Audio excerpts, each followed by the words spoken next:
What's going on, everybody? How we doing? Let's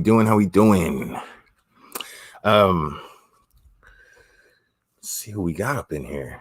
We got Angelina ATF. Angelina ATF. Who's AD? I'm still, man. I'm not privy to all the YouTubers that are out there.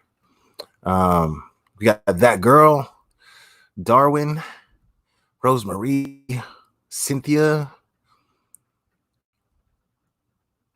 Lufa, Don't Color. All right. What's up, Audrey? Oh, Armchair Detective. Yeah.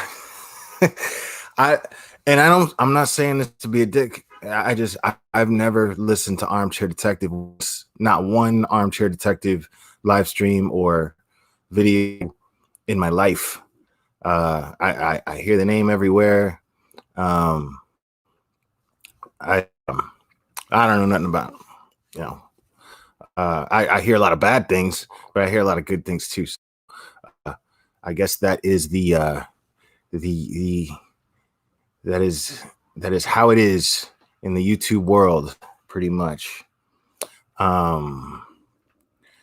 Yeah. So, guys, I appreciate you being here, and thank you. I appreciate you. He gets Watts info. That's what it. That's it. I mean, okay. I mean, I'm not trying to. Whatever. I mean, if people if people still want to hear about Watts, then okay. I don't talk about Watts because I don't want to hear about Watts anymore. I don't care about Watts anymore. I'm not interested in Watts. I'm not interested in anything that Chris Watts has to say or do or anything. As far as I'm concerned, justice has been served. My man is, and that's what there is to it. So I don't care about all the personal stuff going on. I don't care about what the family's doing now anymore. I know that sounds harsh, but the last year and a half regarding that case has been exhausting, with all of the gossip going on and all of the back and forth. And yeah, I mean, I can't do it no more, man. That's just me. So anyways, guys, I appreciate you. I apologize for yesterday. Yesterday I was having some Wi-Fi issues, which I hope don't happen tonight. But we are going to pretty much pick up where we left off yesterday. I'm not gonna share all the videos that I was doing yesterday. Most of you guys that are here now today, you saw that stuff. So I'm gonna play a little bit of catch up as far as what I talked about, and then we're gonna move forward from there. That's what we're gonna do.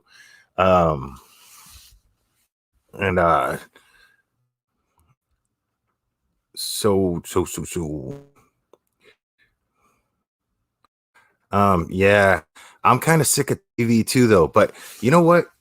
The trailer, there's this new movie that dropped on Netflix, guys, and it's called Extraction. And the trailer for it, I wasn't real impressed with. It didn't really grab me, but I got so desperate to watch something new, and I just didn't feel like going and searching through Prime and doing all that. I'm like, I'm already on Netflix. I'm gonna find something here on Netflix. So I clicked on it and I watched it, and it took a minute for it to get my attention. But I'm gonna tell you right now, people, that is one of the best action movies I've ever seen. I mean, it was intense. The fight sequences were great. Chris Hemsworth has the makings of being a fantastic action star. So I'm looking forward to seeing more stuff from him. I'm very much looking at it. It was very well directed.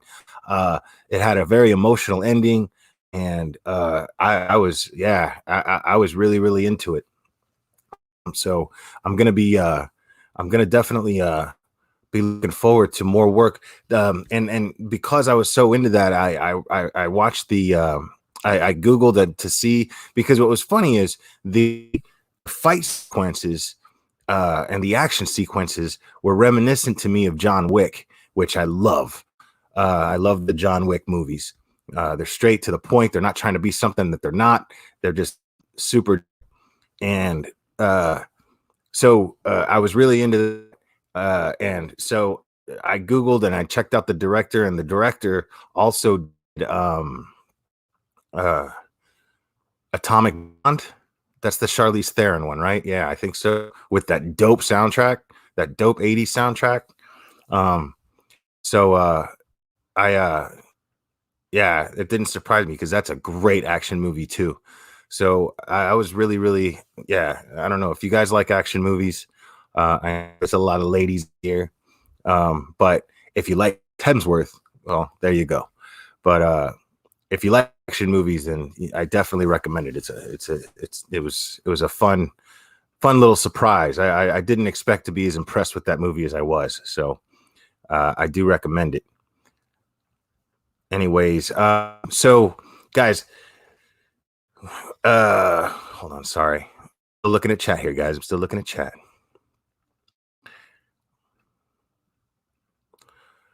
Oh, Angelina ATF, it's called Extraction. It's one of those movies that like Netflix is absolutely like they're really promoting it a lot. As soon as you log on to Netflix, the trailer should be one of the first things that pops up. At least it is for me. So anyway, and you started running. Good. Yeah, man. I can't wait to get back to my normal routine, man. Just sitting around and drinking wine and watching movies all day, man. That's for the birds. I can't do that no more. But it's, I don't know. I'm not I'm not really complaining, you know. I mean, not bad, but it's not a lifestyle that I've focused on having for myself for very long. So, but anyway, on to the content. Sorry, rip a little page out of my man's book right there. So what I'm gonna do here is, it's funny, what I was doing yesterday is I was going over an interview that the police were holding with Casey Anthony, and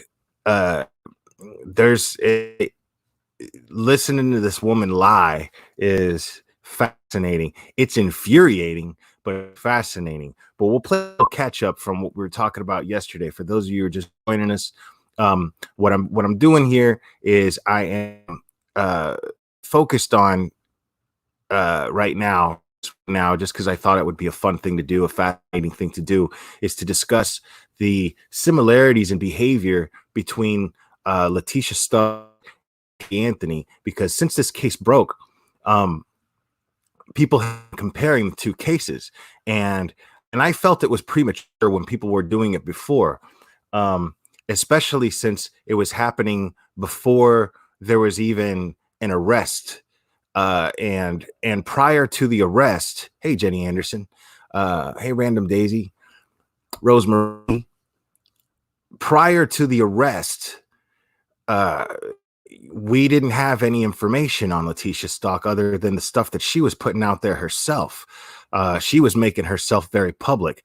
One could even say that she was enjoying the public that she was getting in her own sick way. And and this is something that I stood by, that I've always noticed and I've always been outspoken about. Hey, okay, rockabilly. All right, cool. That's good. Good to know. I like rockabilly better, by the way.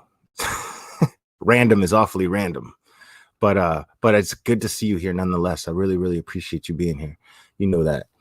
But I live 1969. How we doing? Yes. Happy hump day. So Leticia Stauch from the beginning has been doing nothing but lying. And it was clear. It was pretty clear that she was lying, and it was very clear. But I'm the kind of guy that when I see stuff like this before law enforcement um, decides to share any information, any real information, um, I always look at things from all angles as much as I possibly can. I do not like to make decisions about people. I do not like to to draw conclusions about someone's guilt or innocence. Um, and Especially when it's a member of the family, especially when that person is of relation to the victim. And I do not, I just, I don't do that. I think it's irresponsible. And so I choose not to do it if I can. But the thing about Leticia Stauch is, uh, regardless of the fact, you know, I you cannot deny, I cannot deny that she was exhibiting behavior of someone who was making it very easy for the general public to think the worst of her, because she was not showing any remorse at all. Well, not remorse, that's the right word to say. Now it's the right word to use. But prior to knowing what we now, the right word to use, she was not showing any concern for Gannon's safety. She was not showing any concern for his safe return. She was showing nothing but concern for her image. Rockabilly Daisy, you're killing me. Um, she was she was not showing any concern for her own image, or she was only showing concern for her own image, not any concern for Gannon's whereabouts. She was only showing concern for her image in comparison to Landon's image as a mother. And this was very easy to make her look suspicious. It was very easy to make the general public not like her. And a matter of fact, I didn't like her either, but I wasn't ready to call her a murderer. I wasn't ready to say anything, because people were saying that people were saying she did it, she did it, she did it. But did what? We don't know what we didn't know what happened. We had no idea what happened to Gannon yet. We didn't even know that a crime was taking place. So, yes, I do believe that when you start pointing a finger at somebody prematurely and accusing them of a terrible crime that you don't even know has taken place yet, you don't even know if it's taken place yet, then you also don't get to sit here and say, I hope Gannon's okay, and I hope that he returns safely to his home, to his parents. You don't get to do that. It's hypocritical. It just is. It just it's contradictory. You can't sit here and say, hey, she did it, and then go, I hope he comes home. You know what I'm saying? Like it just doesn't add up. It doesn't make sense. It doesn't mesh. So what we've got going on here now, once Leticia Stauch has been arrested, then that's going to indicate a little bit, because since law enforcement has been working vigorously to take care of everything, and to investigate this and collect evidence and do everything that they're supposed to do, but also very important is they were keeping their investigation very, very sealed and tight. They weren't leaking anything to the press. They weren't leaking anything to anybody. So we were doing a very, very good job of keeping it under wraps and keeping their investigation under wraps, because they didn't want Leticia Stauch to know what they had yet. And I suspected this. I'm not gonna lie. There's I during the entire time, I had a bad feeling. I had a bad feeling. Hey, what's up, Kay? During this time, I did have a bad feeling. I did think that she was up to no good, but I wasn't ready to say that she was guilty of a crime yet, especially, like I said, it was before we even knew a crime actually took place. So I found it more productive to just hold out hope that Gannon was going to come back home safe and he was going to be okay. Um, and so, but once she was arrested, I like to be in the habit of trusting by also looking at the behavior of law enforcement, not just looking at the behavior of the person that everyone suspects, but also looking at the behavior of law enforcement too. And law enforcement, the way they were handling keeping their information tight, keeping their information secret, and their investigation secret, that sort of thing indicates to me that they were collecting evidence safely. It was part of method to be able to catch her, because let's face the facts, people. Leticia Stauch is the type of personality that she's gonna run, and we know that now more than ever. We know that now more than ever, because during the search for Gannon, she decides to take off. That's suspicious behavior itself. During the search for Gannon, she's in no way showing any concern for where Gannon is. But what's also interesting, and this is what the point is of bringing Casey Anthony into this. Casey Anthony, she exhibited very similar behavior while Kaylee was missing. So while Kaylee was missing, Casey Anthony was out partying. She was out getting a tattoo that says Bella Vita, which is Italian for the good life. Kaylee was missing for a month, and during this month, she's going Blockbuster Video with her boyfriend and smiling and laughing and having a good time, entering hot body contests, and just totally basically making a motive very apparent. And that motive being, I'm 22 years old and I don't want the responsibility of taking care of a child. My youth is being stripped and robbed from me, and that's not fair. And I blame this 3-year-old girl for that. So, right, I agree with you, Angelina ATF. I agree with you. There's absolutely no excuse for that kind of behavior, and at no point did she show any emotion. At no point did she show any her emotions did not exude or did not express concern for where her daughter is. Would say things, but she wasn't selling it at all, not even a little bit, right? So what we're gonna do is we're gonna revisit Casey Anthony a little bit, and I know how much that sucks. I know how much Casey Anthony just, she makes us all sick. And I want to be very, very clear about something. I mentioned this yesterday before I had my technical difficulties take place, but I mentioned this yesterday as Casey Anthony. Later on, it was discovered that Jose Baez wrote a book. So Jose Baez wrote a book. So in that book, he mentioned that he had his team of investigators, and a part of that team of his investigators were computer analysts or technical people. I don't know what the fuck you call that shit, but anyway, but somebody who looks into the computer and searches for history and things of that nature. What's up, Breakfast Club? And what they found was a search at, according to them, 1:51 p.m., a search for whether or not a search for what was it? Hold on. I always get a brain fart when it comes to this right here. Foolproof suffocation. So there was a search for foolproof suffocation in the Firefox web browser.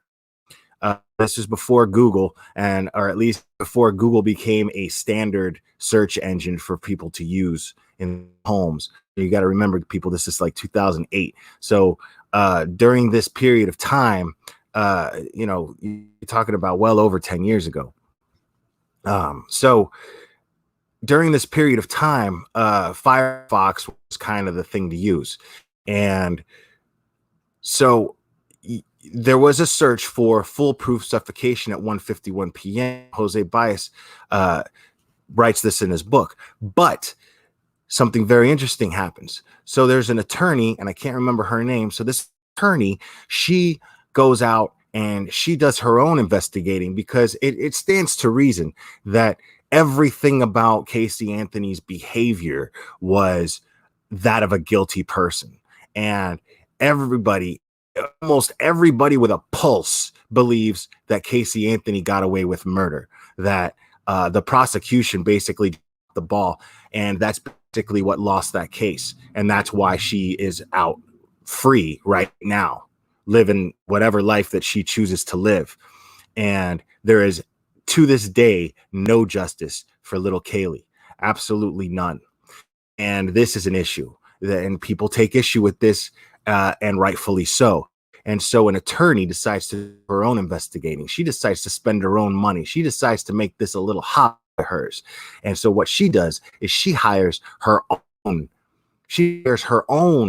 investigative team. And what she does is she hires her own computer expert. And this computer expert goes and does the digging and finds out, yes, there was a search for foolproof suffocation on that Firefox web browser. And what's even more interesting is when Jose Baez's team did it.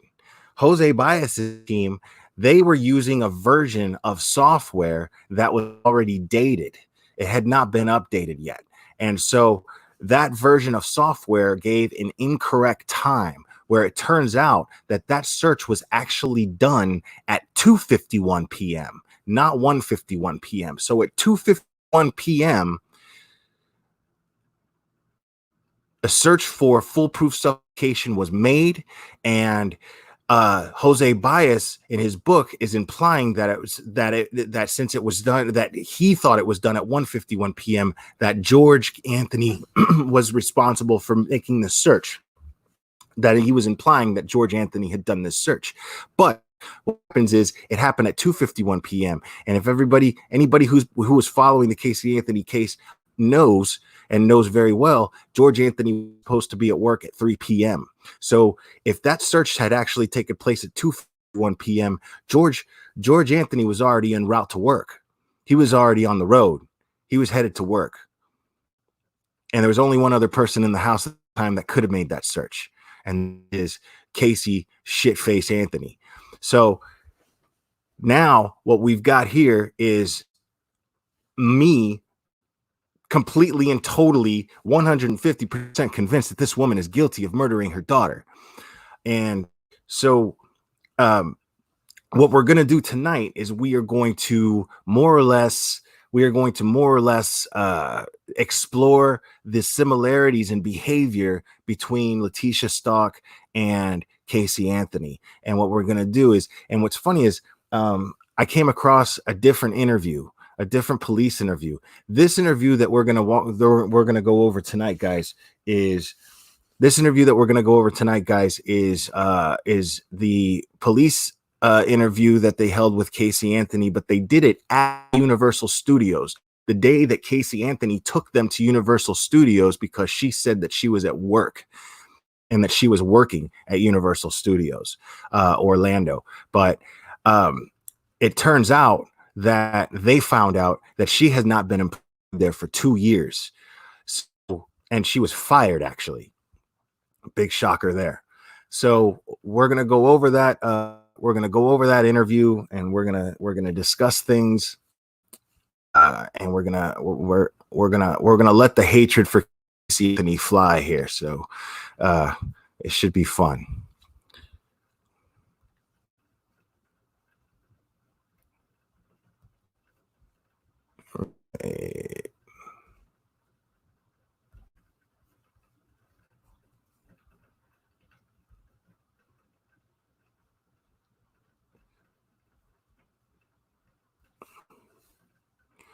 Yo, look at this chick's face, bro. Look at that. Of course, with a Bud Light, dude. First of all, dude, I don't generally get along with people who drink Bud Light. I don't know what it is. I think there's like a certain type of person who drinks Bud Light, and I generally don't really get along. I don't think that we have many things in common. But But in her defense, she's 22 years old. She doesn't know what good beer is yet. 22 years old, you don't know what good beer is. You don't know what anything good is yet. 22 years old, you're drinking fucking White Claw, which back in those days we called Zima. Uh, but what we've got here is and I don't even think she was 22 in this picture because her hair was long when the arrest took place. So at this point, she's, who knows how old she is in this picture. I'm guessing maybe even depending on how long it takes for hair to grow back, I'd say 20 maybe, tops. So here we go. We're gonna go ahead and play this interview. Remember how I opened this whole thing in the morning by saying that we need a complete truth and snowball effect and how it goes? Okay. We're about halfway down that hill, 3/4 down that hill, and it's a pretty big snowball, which means that there's a lot going on right now. And I can tell you, just for certainty, that everything you've told me so far has been a lie. I can tell you with a certainty, and let me explain why. Since I left you this morning, I've gone to every address. I've looked up every name. I've talked to every person that you wanted me to talk or try to. I've reached out. I've talked to your ex-boyfriend. I've talked to Amy. I've talked to Tony. I came over here. I've already talked to all the employees. I found out all these names that you're giving me are people that either never worked here or have been fired here for a long time ago. Okay, so where we are right now is in a position that doesn't look very good for you. And this is going to be your escape hatch, so to speak. This is going to be the point where you stop all the lies and you stop all the fibs and you tell us exactly what's going on. So, mind you guys, I'm going to repeat this. Right now, they're actually sitting in an office. I guess there's a situation. I guess there's probably a law enforcement division at Universal Studios, I guess, to book people who are stealing or somebody who does something wrong.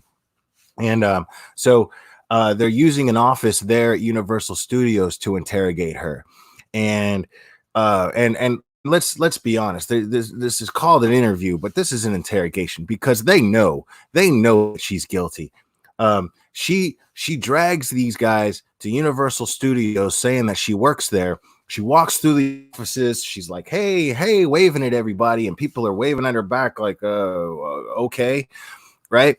And so she's going through Universal Studios and she's telling the police, hey, talk to this person, talk to that person, talk to this person. And this detective right here is saying every single person that you told us to talk to either doesn't exist, is a figment of your imagination, or hasn't worked here in 2 years, hasn't worked here since the time that you're on record for working here. And the fact that she took the lie that far blows my mind. Why? I mean, that shows right there childish that she is. And that's one thing about Leticia Stauch that I noticed too. Leticia Stauch is very, very childish in her behavior. It's very, very strange. She's very, very childish in the way that she behaves. She's very immature. She's very entitled. She's very, very me. And the fact that she had no regard for wasting everyone's time. I mean, I get it, to a certain degree, I get it. You're being investigated for the murder of your daughter. So you're being investigated for this. So it stands to reason that you're going to go to prison forever, at least. So if I remember correctly, Florida was at the time, and I'm not sure if it still is, but it is a capital punishment state. So she could have gotten the death penalty for what she did, and probably likely would have. So I know that she, so I kind of understand. I kind of understand her basically feeling like, I'm going to do whatever the hell I can to protect myself, and I'm going to keep my lies as much as I can.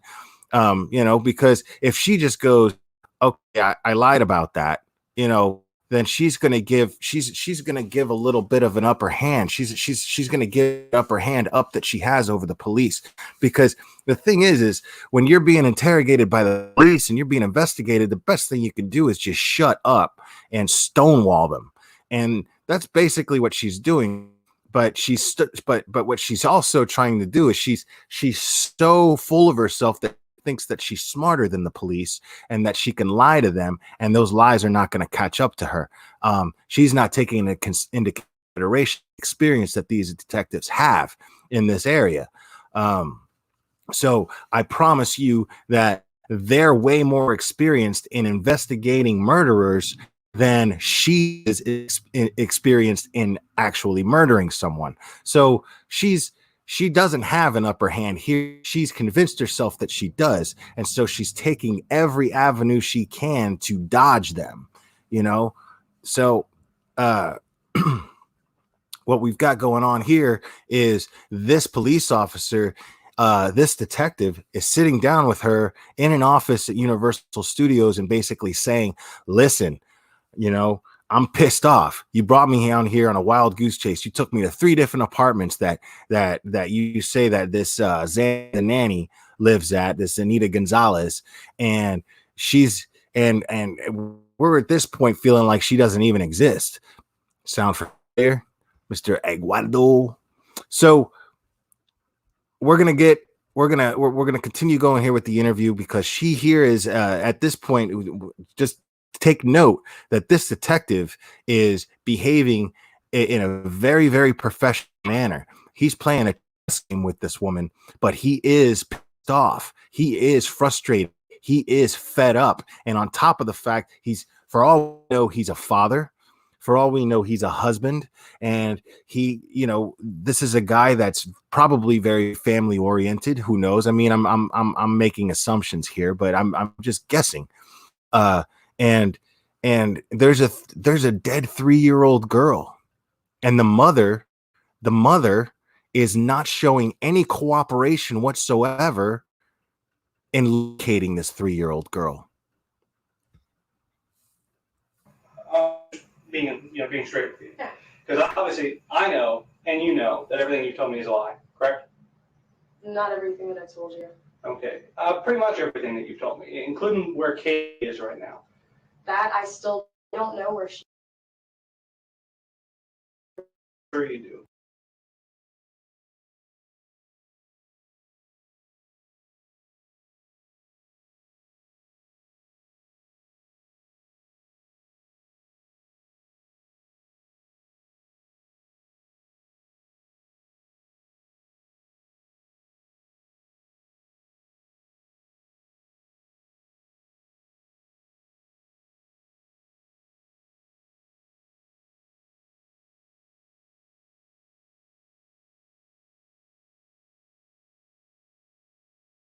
And here's listen.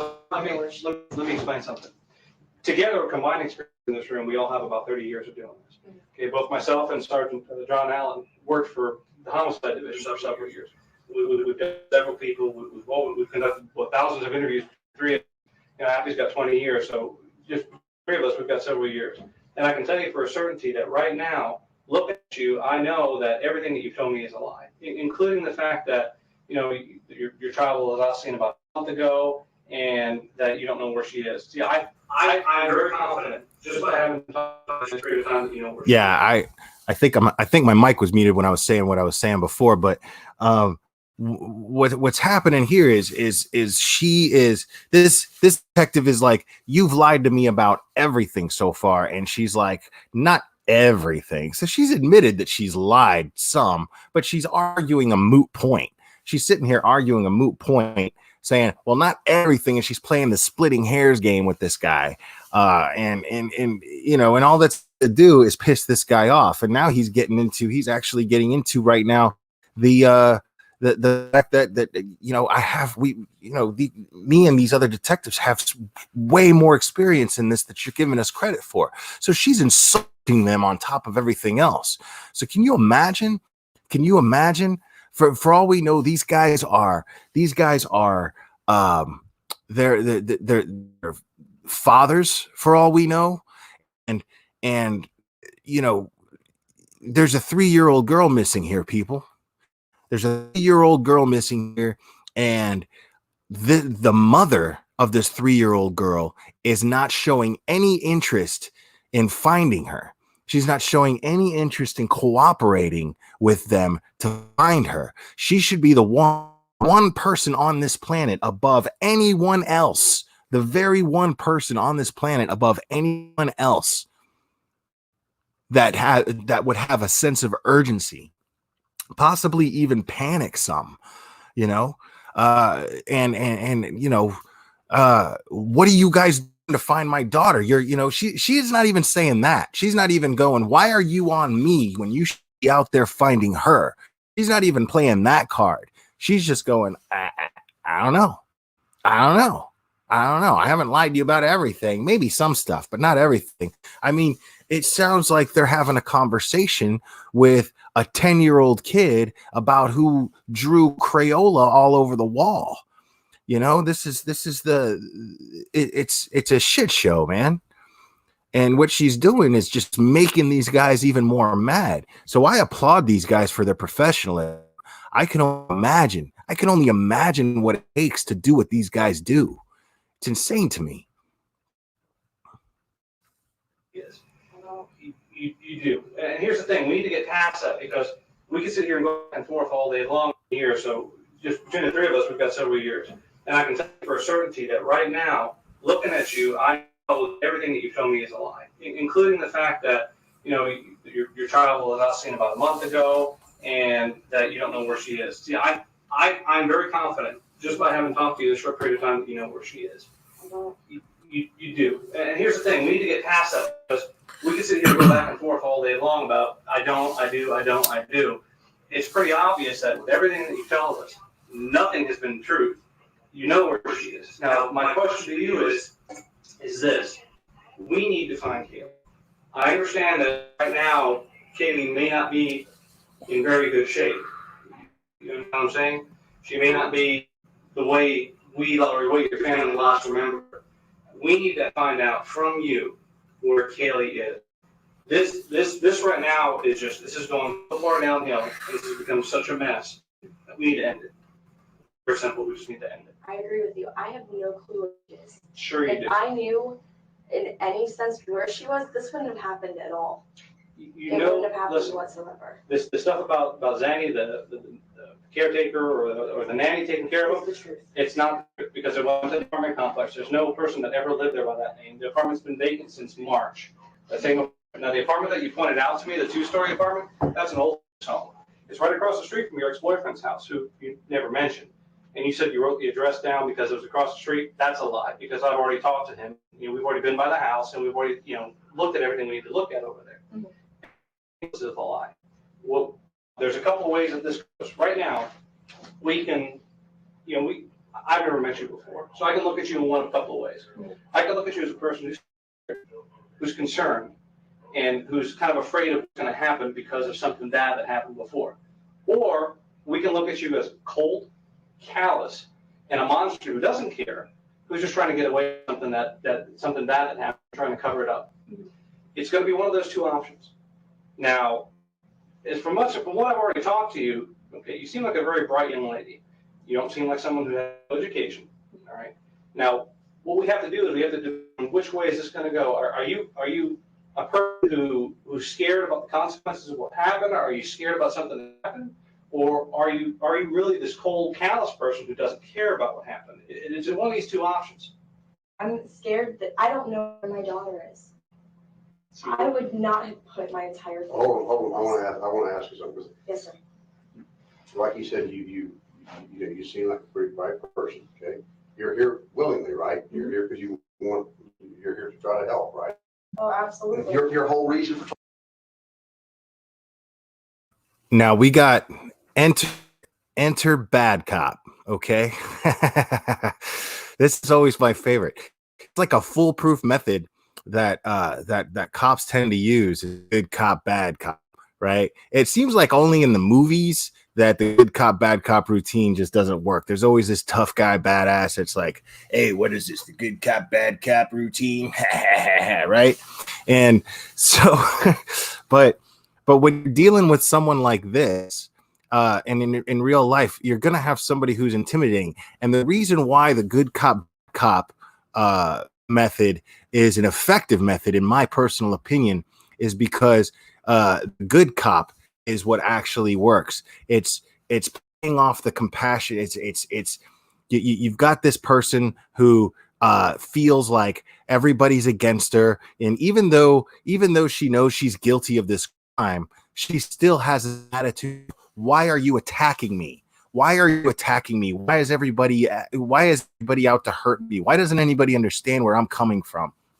And so when you add that element, of a police officer that's there, that's like, hey, I just want to help. I just want to get the truth, because accidents may happen, so actually, and let me correct myself here. Actually, I'm going to correct myself. This is actually enter good cop. Bad cop is already this guy going, you're a liar, you're lying, you're lying, you're lying. This guy's going to come in real quick, and he's going to start with the good cop routine. And he's going to start saying, yeah, like he said, you're very, very intelligent. And then he's going to go into, we just want to help. We're just trying to help you. But she's on to it. She's on to it, because if she goes, hey, what is this, the good cop, bad cop routine, right? If she starts on that shit, then then she's gonna make herself look even more guilty. She's gonna basically give up the whole little innocent girl act. That's gonna go right out the window.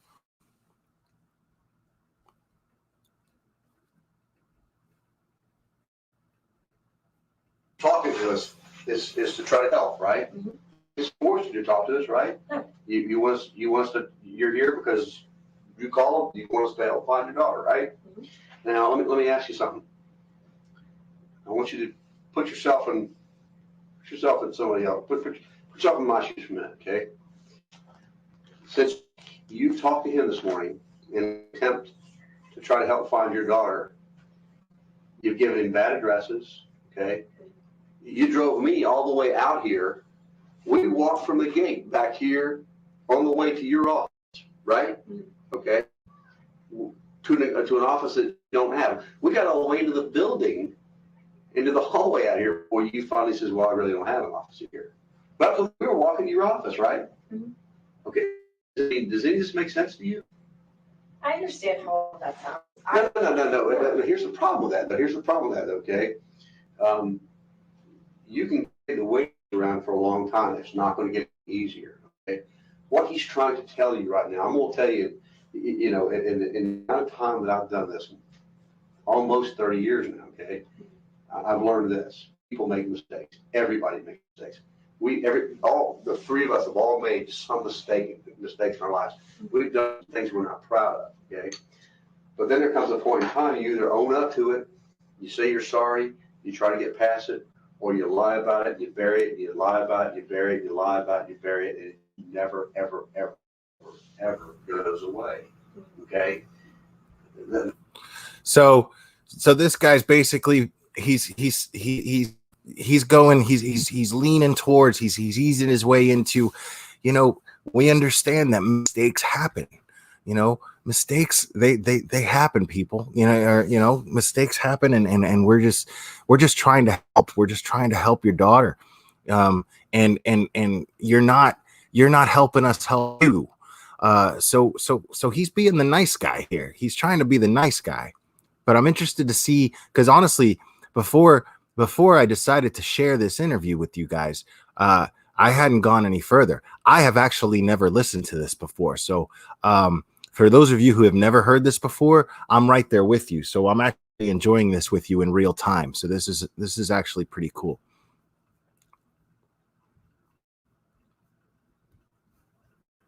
That's it. Okay. Now, I want you to stop and think of what's going on here. Okay. At this point, we can explain that you're afraid, that you were ashamed of maybe something bad that happened. You're afraid maybe it would happen. But now that we're giving you this opportunity, and you continue to lie and you continue to lie, Then what happens at some point, it becomes, there's no excuse, there's no reason, there's a reasonable person to look at this and go, wow, this is a person who really just doesn't care. Okay? I mean, think about what we've done so far, okay? You say you call us because you want our help, you want us to find your daughter, okay? I'm calling you and I'm asking you for help. I'm asking you to help me find my child.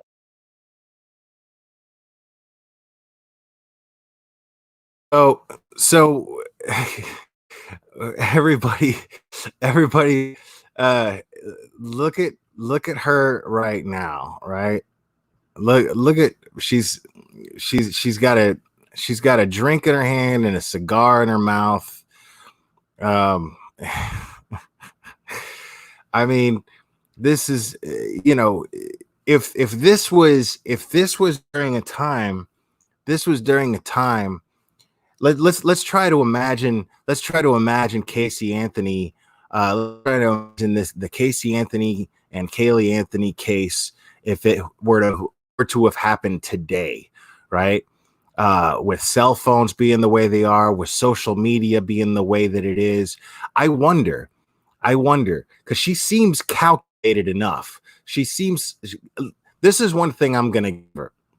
When I hear Casey Anthony talk, when I've listened to other interviews, and I hear Casey Anthony talk, I'm more, one thing I don't find similar between her and Leticia Stauch is Casey Anthony comes off to me at 22 years old.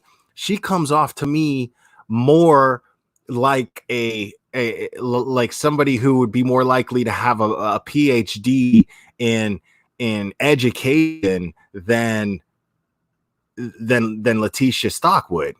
And I'm not saying that I think Casey Anthony's that smart. What I'm saying is, I don't believe it, man. Like, there's just something about that it doesn't add up.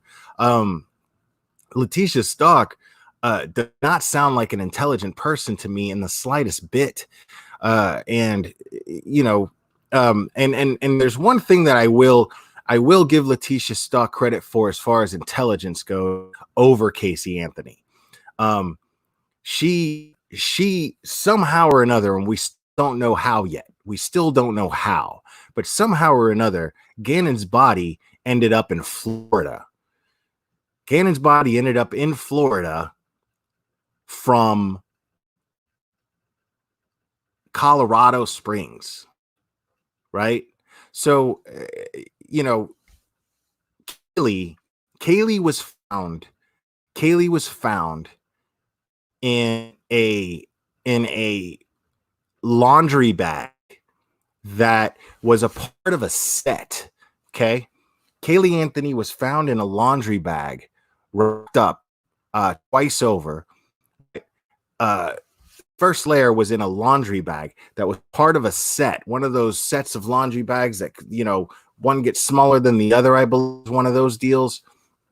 And so they found the rest of the set in the house. So this is where I find that difference is, I mean, Kaylee Anthony was found less than a quarter mile away from the home, and it was just lazy. The way that Kaylee was disposed of was just pure lazy. She barely drove down the street and then pulled off to the side of the road and threw her body. I think it was something around like 75 feet from the road. I don't know that exact number, but it was something like 75 feet from the road. She didn't even make an effort. She didn't even dig a hole, nothing. She just threw her away. So, somehow or another, Leticia managed to get Gannon's body all the way from Colorado Springs to Florida. And other another similarity that I want to point out in the two cases, not necessarily the two of them, but in the two cases, is some just innocent guy at work discovers the body. I think this guy was a meter reader in the Casey Anthony case. I think he was a meter reader, and discovered the body. Discovered Kaylee's skull already decomposed. And God, I don't even like saying that. But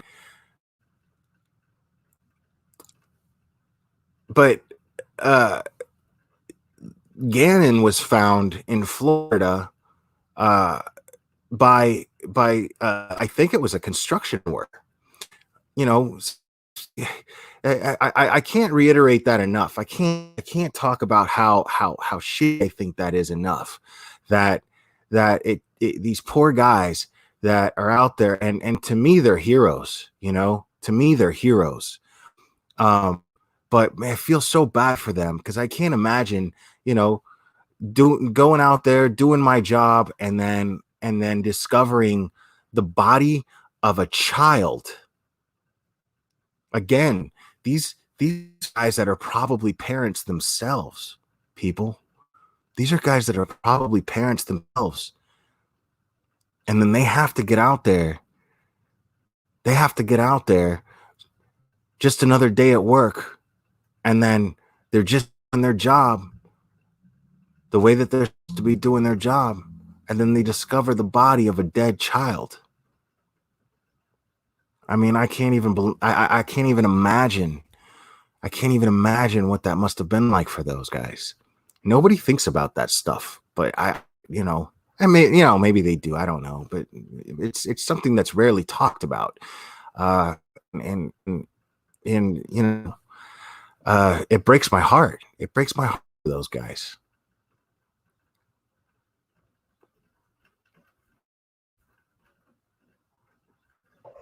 It's been gone now for a little bit.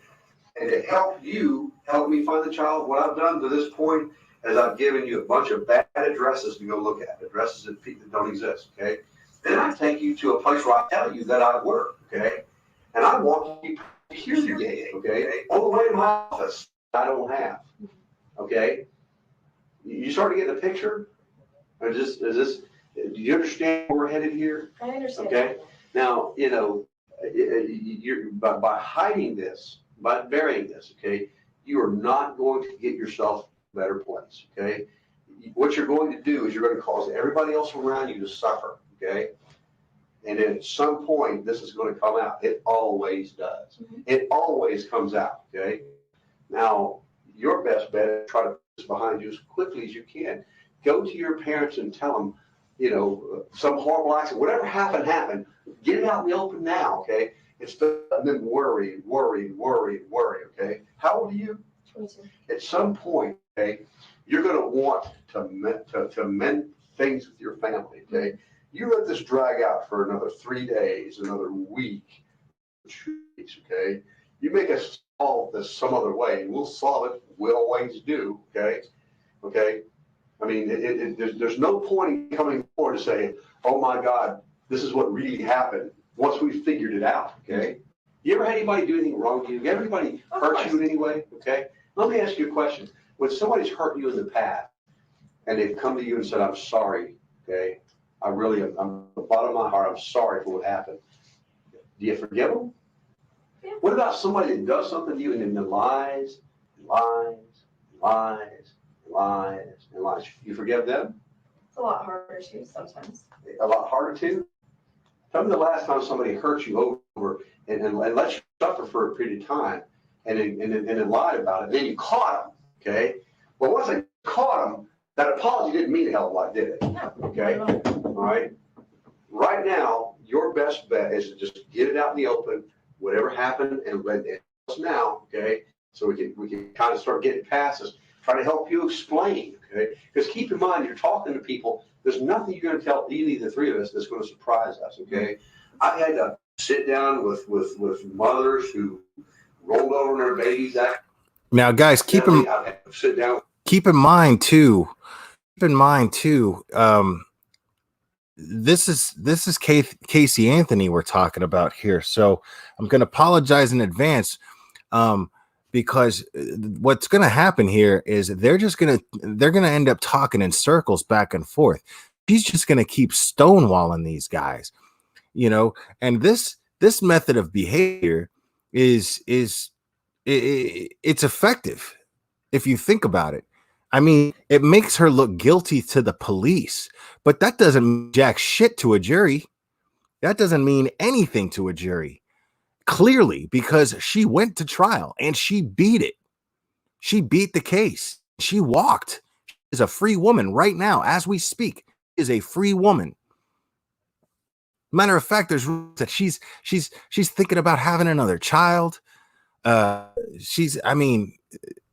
she has the freedom to do that. She has the freedom to bring another child into this world. I mean, I can't think of a more disgusting, mind-blowing, man. It's mind-blowing.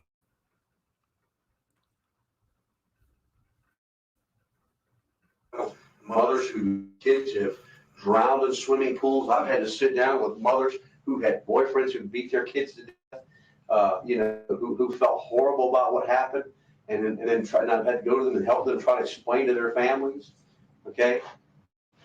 And then I've also had to deal with people who have done horrible, unspeakable things to children and then lied about it and lied about it and lied about it, okay? And I'll bet you somewhere in there, I've probably dealt with somebody who maybe made a mistake, but continued to lie about it. Maybe they weren't such a bad person, but maybe the whole world didn't see it that way. Maybe their family didn't see it because they kept lying about it.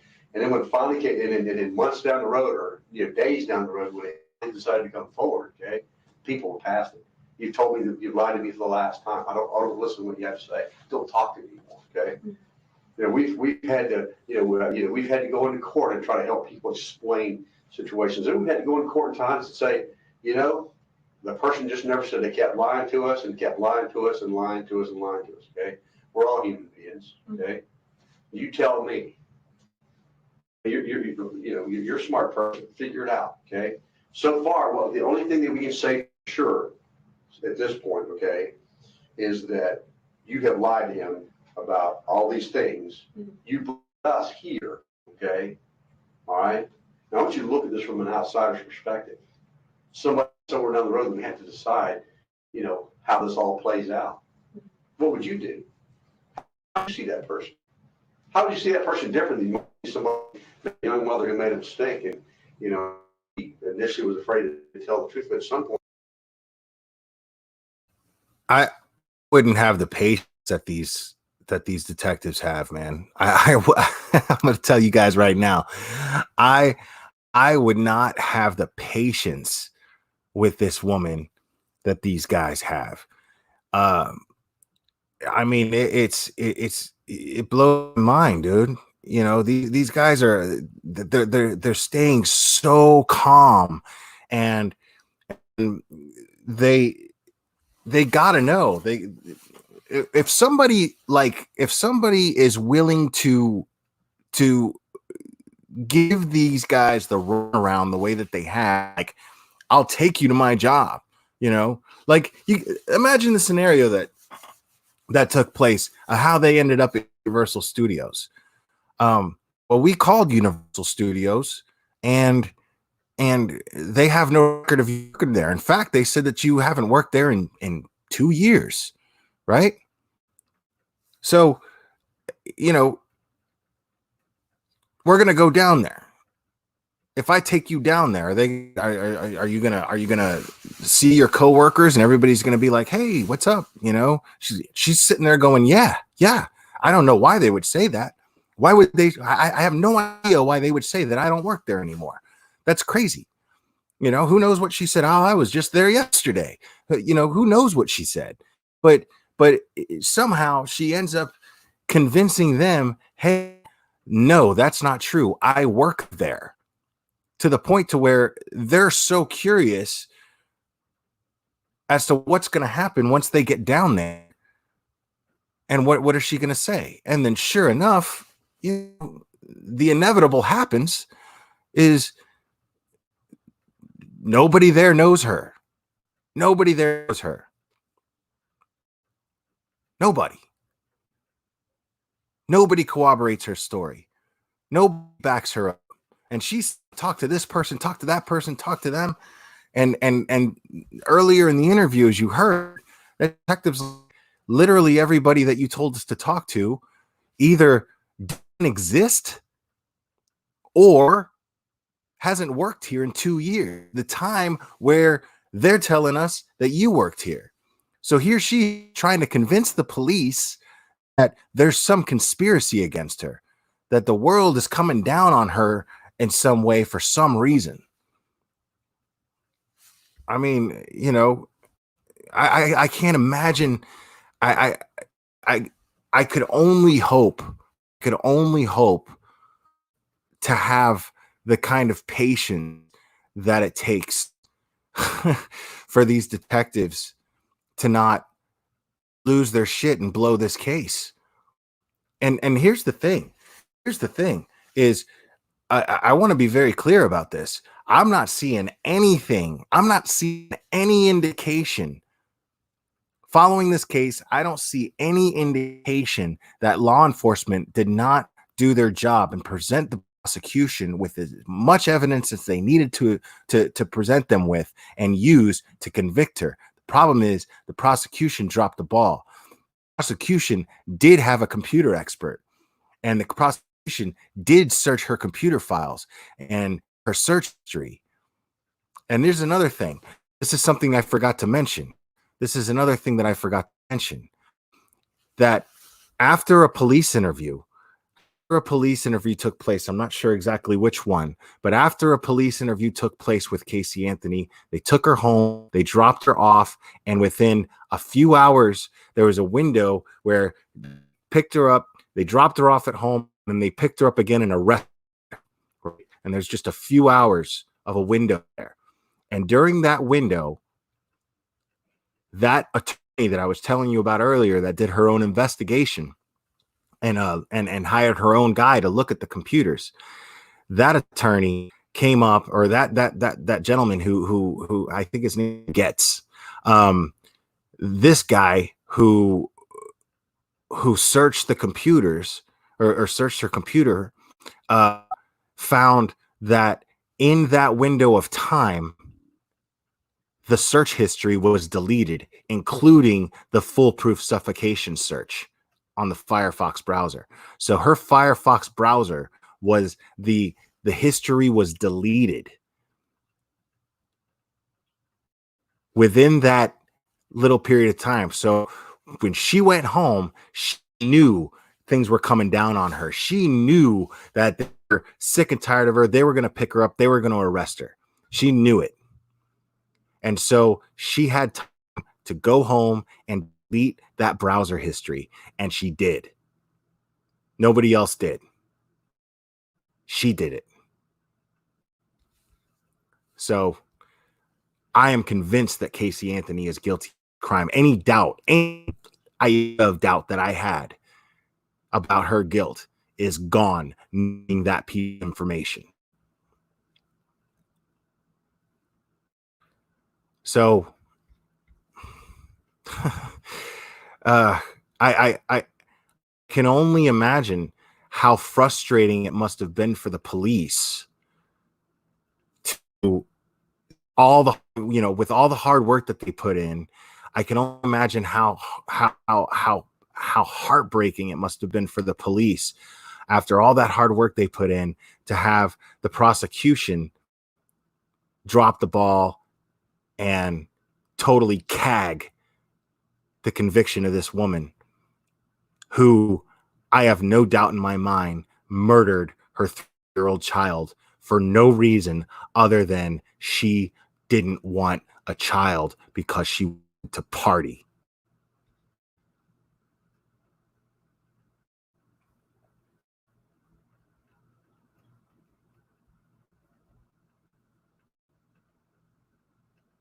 Came forward and said, horrible thing happened. I'm sorry. I feel terrible about it, but I have to tell you. The horrible thing that happened, and this is the honest to God's truth of everything that I've said, I do not know where she is. The last person that I saw her with is Nyla. She's the last person that I've seen my daughter with. See, here's the problem. I think Sergeant Allen's trying to get to this, that we know that's not the truth. We know, listen, Absolutely is. we know that that's not true. That can't be the truth. If that were the truth, everything you would have told us would have been on the money. The addresses you would have taken us would have been on the money. Everything else would have matched. If you had told us the truth, we wouldn't be here at Universal Studios at a place that you've been fired since 2006. Were you trying to explain to us we have an office and all that? We wouldn't be here. So we know, and this is the part we need to get past. We already know that you're not telling us the truth, that you know what happened to Kaylee, where Kaylee is. But here's what we're trying to see. That's hilarious to me. Is she actually told them that she had an office there. How do you expect to come through with, you know what I'm saying? How do you expect to actually come through with that? Yeah, I'll take you to Universal Studios where I work and I have an office there. She's saying that she had her own office there. How do you, that's like saying, okay, well, yeah, I'll take you to where I live, right? Can you imagine the scenario where they walked into Universal Studios? They couldn't confirm anything. She takes them to their office. She takes them to her office that she supposedly has, right? She's supposed to have an office. And and then they walk into this office and there's somebody there just doing their job. Hold on a second. Yes. How can I help you, officer? What? This is my office for the past 2 years, as far as I know. I don't know. Yeah, it's my office. That's my name on the door. How did you expect to come through with that information? How does she expect to convince? It blows my mind. That's crazy to me.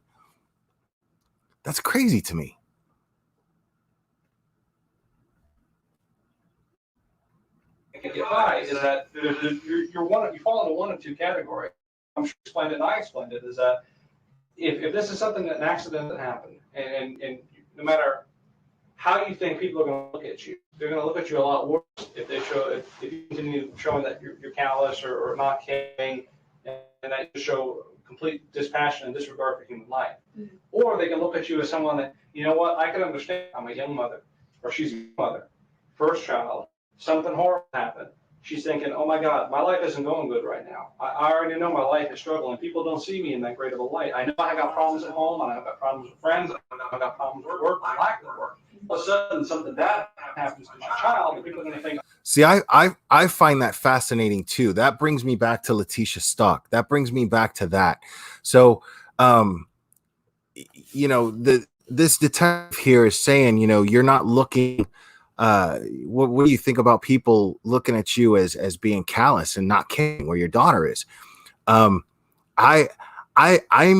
very much looking forward to it. I hope that I get to hear the interrogation. I've never looked forward to hearing an interrogation more than Leticia Stauch's interrogations.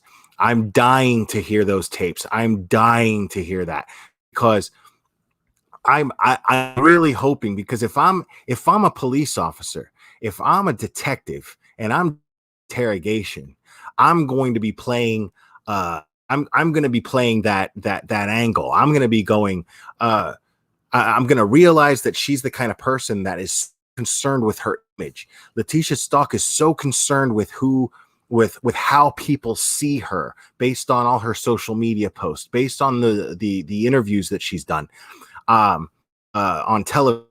I am very, very, very, very interested in seeing how the police use that. And if I'm a detective, I'm playing off that. If I'm a detective, I'm going, how are you going to explain to people? How are you going to explain to people that think that you haven't shown any concern for for Gannon's whereabouts. The entire time everybody was searching, you didn't contribute to the search in any way whatsoever. You were on social media complaining about how people were looking at you. You were on social media trashing the boy's mother, Landon. You were on social media trying to convince everyone how you're being persecuted. You're trashing us and saying that we violated your rights. You know, how are you going to explain that? How are you going to explain that? Because everybody's looking at you like you care. Nobody here is convinced. Nobody here or out there is convinced that you care about what happened to Gannon. So I'm interested. I'm interested if that was part of their interrogation tactics, if that was part of their technique. I'm very, very interested in that. I'm just the devil. See, there's a difference between this person who makes a mistake and says, listen, I'm sorry, this is the reason I lied to you, this is the reason I was scared, compared to the person who might sit here and say, I have no idea what you're talking about. There's a big difference there. And I can tell you now that everything you told me is a lie. Everything that you've told me this morning from Zanny, from the addresses, from Universal, from all these people that you've talked to, including people that you never told me who their names, and I found them and talked to them. Mm-hmm. You know, everything that you've told me this morning is a lie. Every single thing. There's one of two options right now. What's up, Mignon? Tell me the truth, and we can work with that.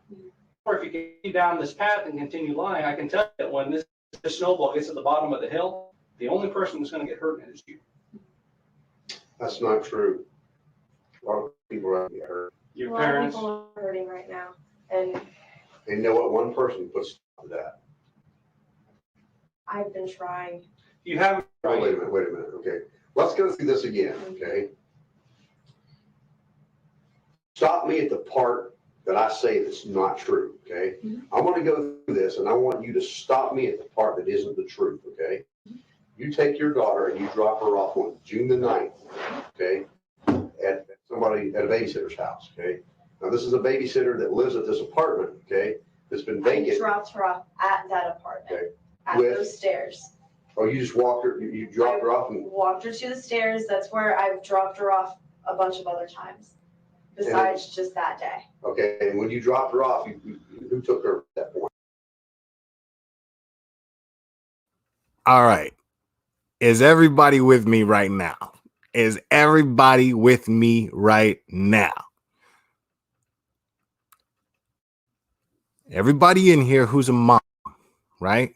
If you're a mom and you've got a babysitter, you've got a nanny, you've got somebody who is a caretaker for your 3-year-old child.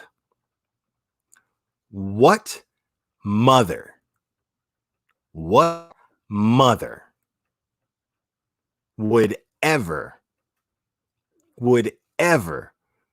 drop their child off at the stairs? Because I'm a dad, okay? I'm a dad. And when son was young and he had daycare, right? I would drop him off, and there was a very brief time that he had daycare.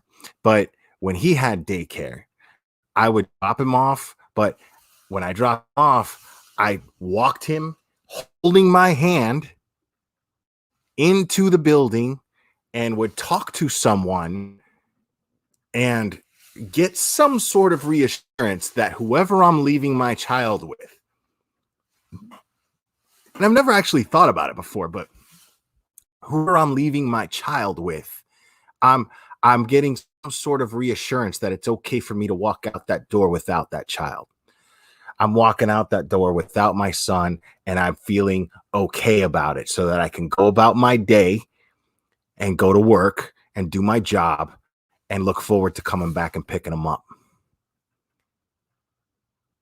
Who leaves their child, their 3-year-old child, at the stairs? That just doesn't add up right there at all. Right there, to me, that's enough. That's enough to arrest her for child neglect. That's enough. which is what they charged her with, what they picked her up on. They picked her up on child neglect. But I want to know what mother in this chat would do that.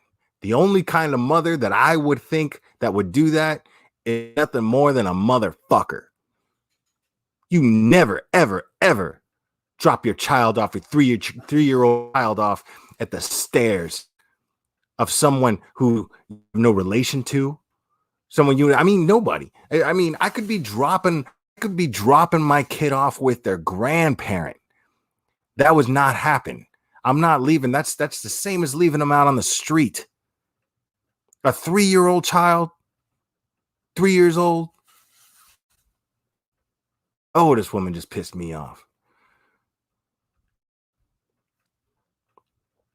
Zanny did. She took her. So you left her in Zanny's care on June the 9th. Okay? So far that's right. Okay. Yes. You first call the police about this when your mother or father, okay, actually you don't call the police to report your daughter, Nelson. What happens is your parents find a car that's been towed from Amscott, and your parents ask you where your daughter is, and you tell your daughter or your parents that you haven't seen your daughter for over a month, right? That's true. Okay, so I haven't told anything. So far I haven't said anything's not true. Okay, that's true. Okay, that's true. Sounds reasonable to you, correct? Okay. When the police do get involved, okay, when your parents involve the police in an attempt to locate your child because they're worried, the first thing you do, okay, is you lie to the detective whose job it is to try to find your daughter and get her back in the safe hands. Okay, you give him all kinds of bad addresses to look at, right? Okay, so far I'm on track, correct? Okay, then you out Universal where you say you work in an office to try to help find something that will help us find your daughter. I'm on track so far, okay? And we get here, we walk all the way down the hall to where you tell us you don't really work here. You don't have an office here, okay? So far, everything I've said is true, correct? Okay? That sounds reasonable to you, okay? I'm telling you this story. I'm saying to you, listen, I dropped my child off 5 weeks ago at the babysitter's house. He just disappeared. No, I didn't call the police and tell them. Matter of fact, I made some attempts to locate her on my own, but I didn't really get the police involved or do anything like that, okay? And, oh, by the way, I got my mom a car code, and then when my parents asked me what happened to my daughter, I told them I hadn't seen her in 5 weeks. So they called the police, okay? Now, what I did is I lied to the police when they got there, okay? I told them a whole bunch of crap that isn't true, gave them a bunch of bad addresses to go look at where I know that my daughter's not there. And I did try to help find my daughter. Makes sense to you, right? That makes sense to you? It makes sense to you that I'm trying to help the police find my daughter by giving them a bunch of bad addresses? That makes sense to you? That's what I said. Yes. No, I'm asking you. That makes sense to you. My attempt to help him find my child, what I've done to try to help him find my child is I've given him a whole bunch of addresses to go to that are bad addresses. That's what I did to help him. All right, this is going to get juicy, I think, people. I think this is about juicy here because, yeah, this guy's frustrated because she's sitting there. She's just sitting there saying he's building a little timeline here. He's laying out a timeline going, first you lie about this, then you lie about that, and he's detailing, like, as he's explaining it, he's showing how it is clearly a lie, everything that she said. Each one, he goes over each lie, one after the other. And then when he gets to the point where he says, does that make sense to you? She's going to go, yeah. She's going to sit there, boldface, right in this dude's eyes and go, yeah. Yo, I can't even with this lady, dude. I can't even. I'm trying to find my child. That makes sense to you? I took them to the last place that I've seen my daughter. Besides that, I took them to other places that I've Okay, when you brought us here to go look in your office, that's supposed to help us how? Because everything we're doing here is about finding your daughter, okay? So I want you, okay, to explain to me how coming here to go to an office that you don't have, I want you to tell me how that's helping us find your daughter. Because every bit of focus right now, okay, you got 3 people here to try to help you. That's what we're here to try to help you find your daughter, okay? All right? And we came here to look for clues, to look for evidence that will help us find your daughter, okay? I want you to tell me how that's helping find your daughter. We're here to come search your office for anything that will help us, okay? And we're here because you brought us here. Now I want you to tell me how that's helping us find your daughter. But everything we're doing is to find your daughter. That's the most important thing to you right now, right? Kaylee's been up here. Maybe we could talk to security to see if she's come through the front. I know she's come to the park. She's gone to Disney. She's been at SeaWorld. She's been at other places. Let's go back to we're here. Backwards way. Yeah, what the fuck does that have to do with anything? It's backwards because you haven't been truthful with us, okay? Because I've been reaching. You've been reaching, huh? I've been reaching to try to figure out a place where she actually is. So once again, okay, you never did answer my question. You're reaching and helping find her by bringing us here to this office that you don't have is helping us find her. How? Because what you're doing right now is doing everything you can to find your daughter. You have 3 experienced detectives right now whose sole focus. So what's her angle here, guys? What's her angle? Why is she sitting here and hold on, I'm going to answer this question right here in the chat. So Blake is asking, how do you think she killed her? Well, she was suffocated. She was found, her skull, and I can't stand saying this, but her skull was found with, I believe, adhesive duct tape that was found nearby. Not 100% on that though, but everyone believes that she was suffocated with duct tape. The most common theory is that she was chloroformed and subdued so that she would die peacefully while she was subdued chemically. And duct tape was wrapped around her head to cover her nose and mouth, and she was going to suffocate in her sleep and die. So that's what's believed.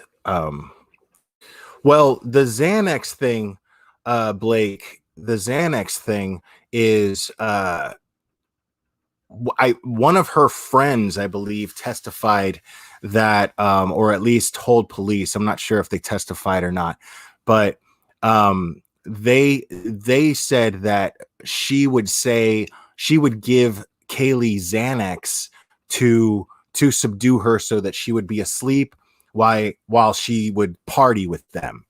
So she would give Kaylee Xanax, and she would nickname and she would joke, and this is the explanation behind Zenaida Gonzalez, is she would call Xanax, the nickname was Zanny the Nanny, because Zanny the Nanny is now looking out for Kaylee while Casey gets to go out and party and do what she does. So that's the theory anyway. At least that's the theory.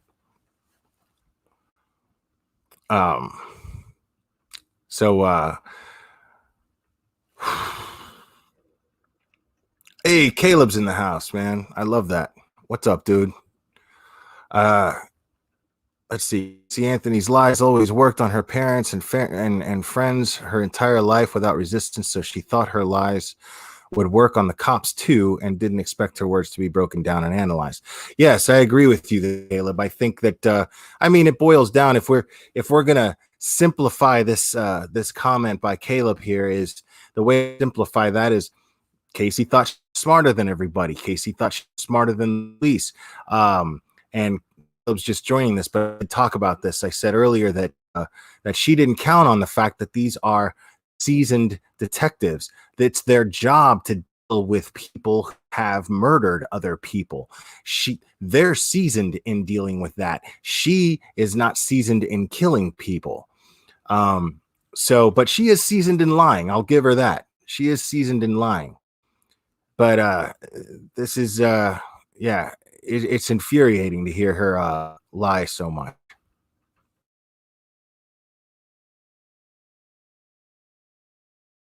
Yes. Here to help you find your daughter. And we're here because you brought us here. Correct? Absolutely. You directed us here because we're going to your office to find out backwards. It's backwards because you haven't been truthful with us, okay? Because I've been reaching. You've been reaching. I've been reaching.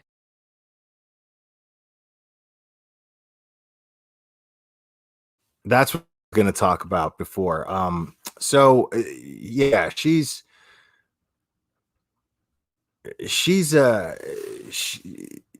actually sitting here trying to say that the reason why they brought the detectives to Universal Studios is not to find clues. They're looking for clues. They're trying to find Kaylee. She's not showing any interest in finding. They're at a loss as to why bring us here. What is the point of bringing us here? And her explanation is, I'm just looking for anywhere that she might be. So why the hell? How does she expect Kaylee to be at Universal Studios? Kaylee, what, 3 years old? You know, she just got a wild hair up her ass and went into her bank account and pulled out some money, decided to go take a bus to Universal Studios and ride rides that she's not tall enough to get on. Is that's what you're that's what you're trying to convince the police of? Are you fucking serious, lady? Is this what you're doing? You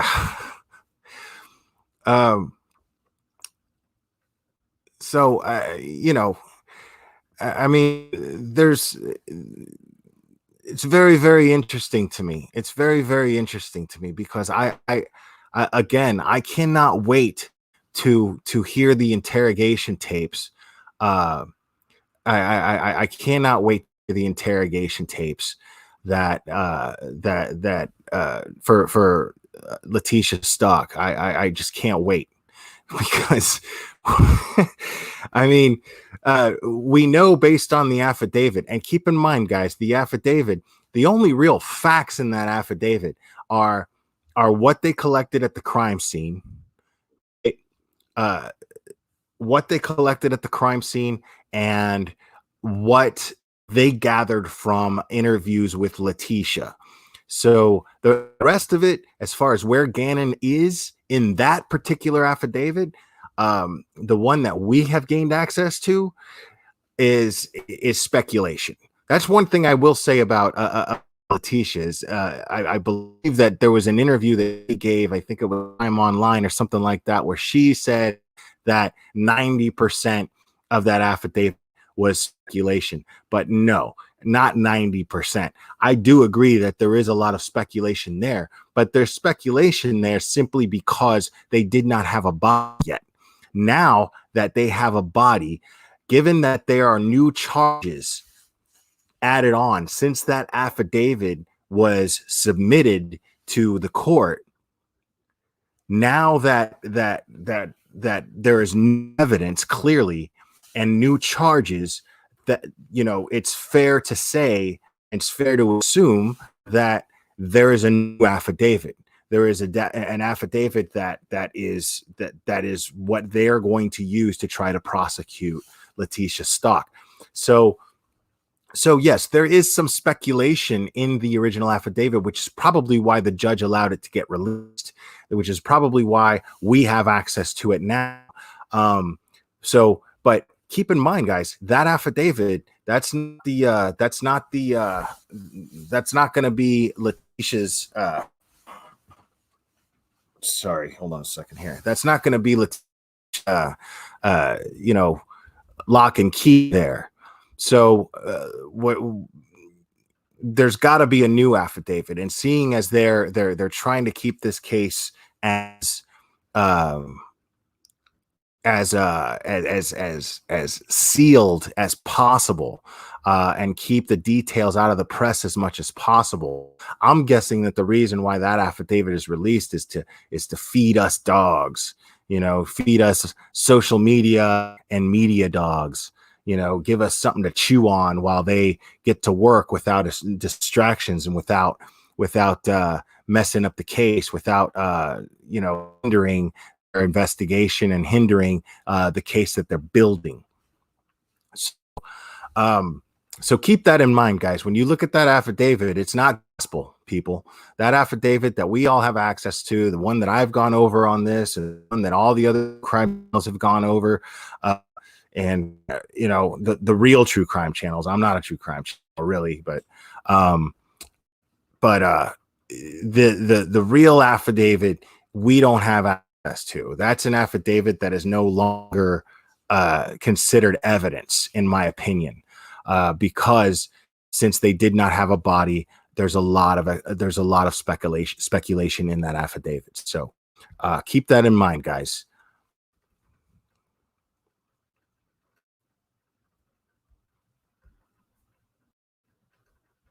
Kind of try to figure out a place where she actually is. So once again, okay, because you never did answer my question. You're reaching and helping find her by bringing us here to this office that you don't have. Is helping us find her. How? Because what you're doing right now is you're doing everything you can to find your daughter. You have 3 experienced detectives right now whose sole focus is here to help you find your daughter, okay? And we're here because you brought us here, correct? Absolutely. You directed us here because we're going to your office to find evidence that will help us find her, okay? Now that we're here, I want you to tell me how that's helping. What is it we're doing here? What's helping us right now, okay? We're coming to the office that doesn't exist. It's not helping. So why'd you do it? Honestly, I wanted to come up and try to talk to security. Maybe pass around a picture of Kaylee. I legitimately have not seen my daughter in 5 weeks. I don't know anything happened to her, except I trusted her with somebody. Somebody that had been taking care of her, that had been taking good care of her. Someone that she was comfortable with, that I was comfortable with. What about Jeff? You said Jeff worked here until about 2 months ago? No, he hasn't worked here for quite a while. 10 months? How long? It's been at least 10 months. Okay. He got fired in 2002. He hasn't been an employee here since 2002. What about Juliet? yeah, what about her?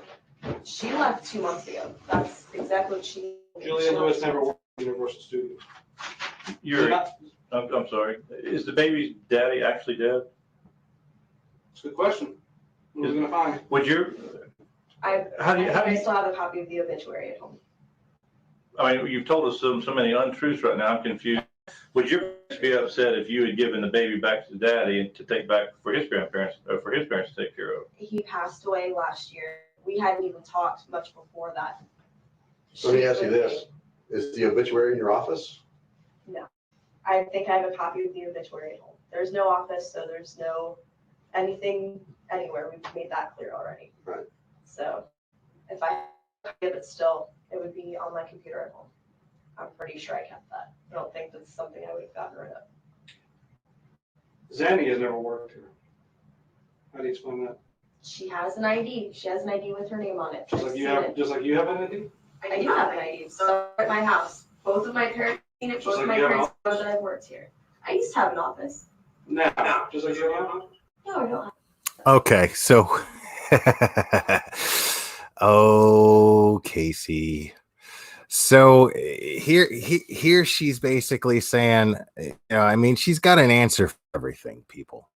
Casey Anthony has an answer for everything. Leticia Stauch has an answer for everything. Based on that affidavit, based on their interrogation with her. I mean, we're talking about, she tells the police that Guadalupe raped her and took in, and she tells Al that some other dude raped her and took Gannon, and so I mean, so it's interesting to me that there's this Zenaida Gonzalez who doesn't exist, and she's saying that Zanny the nanny here is working at Universal Studios, that she's an employee there. Guessing that her story is that Zanny the nanny, she met her at Universal Studios, and somehow they gained some sort of camaraderie between them, to where she gained some trust with Casey, and she's also a nanny on the side, and she's going to allow Zanny the nanny to watch Kaylee while she does jack shit other than party, because she hasn't worked at Universal Studio for 2 years. So so so here we are, we're thinking, imagine what the police are going through right now. They're sitting here going, okay, well, this person hasn't worked here, and she's got an answer. Like, it's interesting to see how she lies, because she's trying to like manage her lies to where like she can narrow them to a certain degree. She's saying, well, he hasn't worked here in 10 months. And then they're like, 10 months, and they want to get an exact answer out of her, but she says at least 10 months. So when they say something like, he hasn't worked here since 2006, then she gets to say, well, I wasn't lying. I said at least 10 months, at least. So this is her little method of lying. She gets to lie and play stupid at the same time. She's got fun little balance of lying and playing dumb too, right? And that's the thing, is she's not good at playing dumb, because again, one of the things that I find fascinating when I'm comparing her to Leticia Stauch, one of the things that I find fascinating between the two of them is Leticia is saying that, and I'm beginning to wonder. I don't know, maybe it's true. I mean, I've known some stupid fucking people with college degrees. You know what I'm saying? I've known some dummies with college degrees. And who knows? People cheat their way through college all the time. So her supposedly having a PhD in education, it's possible, but I find it unlikely. I don't think that Leticia has a PhD in education. I don't believe so, because she doesn't exhibit any behavior of somebody with any type of PhD. She lacks the vocabulary. And my point is, Casey Anthony has more of a vocabulary that lines up with that. I'm not saying she does have a vocabulary with a PhD. I'm saying she has she's clearly more intelligent than Leticia Stauch, as far or at least comes off more intelligent than Leticia Stauch does. That's it's a fairer way to put it. So to see Casey Anthony live, she's pretty good at it. She's pretty good at it. But the thing is she'll tell a lie, and then she'll come up with another lie to explain that lie somehow. And it's gone as far as saying that she works at Universal Studios. But why? Okay, this is what I find interesting. Why is Casey Anthony telling the police that she works at Universal Studios? She could have said, she hasn't worked there in 2 years, but when I did work here, there was this woman named Zanita Gonzalez that worked here too. She could have said that. Why say that she did work there currently, presently? Why would she say that? That doesn't make sense at all. That blows my mind a little bit, because so now she's coming up there and she's stuck in a position. So you have this person who seems calculating, and she seems like she's a good liar, but it doesn't change the fact that she has dragged the police to a place of employment she has not been employed in 2 years, and saying that she has an office, right? And this kind of lines up with Leticia Stauch. This is interesting because this makes me think that she thinks of herself more than what she is, right? I have an office. This probably was a time in her life that she was very proud of, that she likes to brag about, but she probably blew it. And no doubt she did blow it because she got fired. And, 22 years old or 20 years old, imagine being 20 years old and working and pretty, working in a pretty established place like Universal Studios and actually having your own office there. So I'm guessing that this is something that she's proud of. I'm guessing that this is something that she tells people when she goes out, when she gets drunk, when she gets high. What do you do? And, got her hit on her and stuff. Well, what do you do? Oh, I work at Universal Studios. I work at HR and I do, and I have an office and blah, blah, blah, blah, blah, blah, blah. And it's all part of her little image coming off. And she probably talks about Kaylee, her daughter, and how she's such a good mom. I'm very, very aware of people like this. I know people who have children and then they use their children to create an image for themselves of being responsible, decent people. And they are anything but they will sit there and say, oh, well, they'll talk about their child as if it's some sort of life accomplishment, but doesn't seem to actually give a shit about their child. So I'm seeing that similarity between her and Leticia. Leticia saying that she has a PhD in education. Leticia being fired from her job as an educator because she did not meet the minimum standards of ethics of an educator. So that to me is very, very telling. That to me is very, very interesting between the two of them. It's very, very similar in the sense of projecting a self-image to others, trying to convince people that they are something that they are not.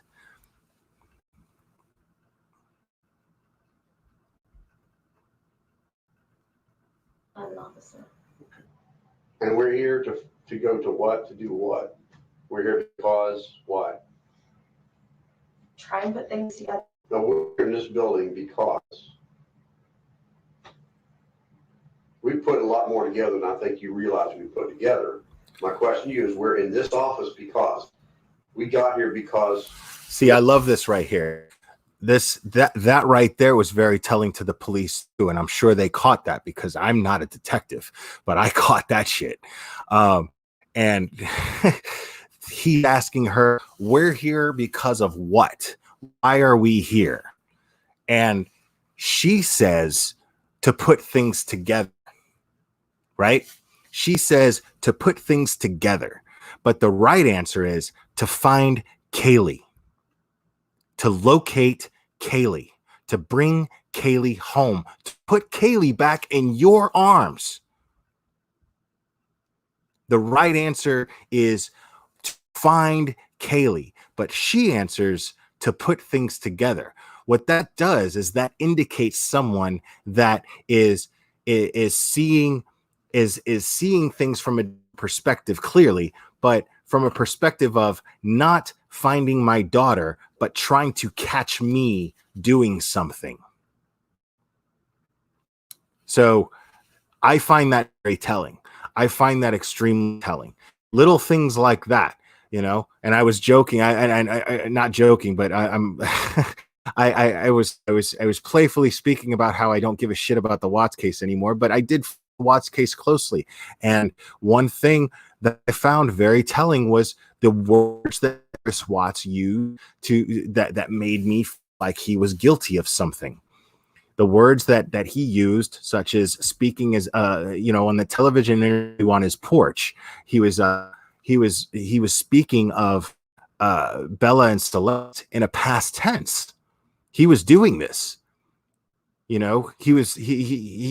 had at one point, I miss playing this game with them and seeing them do this and this, and then just knowing that I'm never going to do that again, it breaks my heart. I just want them back, right?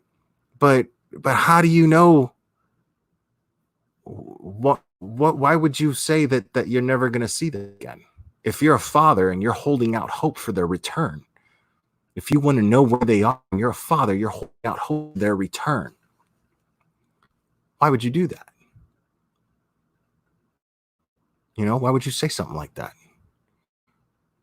Why would you speak about them like as if they're gone and they're not coming back?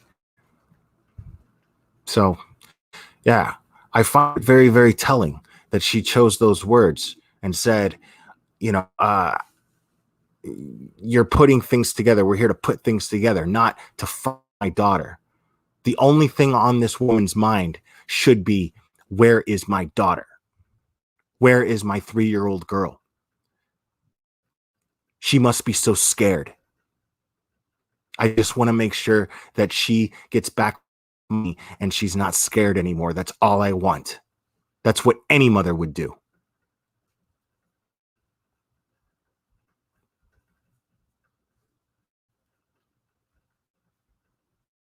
We got here how? To do what? Our purpose in coming here was to do what? Go where? I guess there wasn't a purpose. There wasn't a purpose whatsoever to come up here. So we're wasting time, valuable time, that ought to be spent looking for your daughter. I'm trying to think of places No, where I know she's been. You're not answering questions. Do you want us to help? You want to help us find your daughter? I do want you to. Well, then you need to help. A good starting point would be to answer the questions, okay? If I say to you, we're here because, and then you just ignore that, like as if I never asked it, and go off in some other direction, is that answering the question? No. Okay, all right. Let's go through this again. We're here because we got how to do what? Because I lied. Because I lied. But we're going to get to that in a minute. We're going to continue with this. This is building up to something here, I think. But I want to be very, very clear about something. I want to point an observation out that I made since this thing has started, since this interview has began, guys, right? And we're a little more than halfway through it, right? We're a little more than halfway through this interview with Casey Anthony. At no point in this interview have I heard the word Kaylee mentioned by anyone. Not once has Casey mentioned Kaylee. She refers to her as her daughter, like the way that Lufa just pointed out that she sees her as a possession, right? She sees her as a possession. Not once did she say Kaylee. But the detectives haven't done it either. And I want to believe, I'm hoping, because again, I'm not a trained investigator. I don't interrogate people. I don't know how that works. I don't know how to do that. But I'd like to think that the detectives lacked saying, I'd like to think that the detectives lacked using her name to see if Casey does at any point.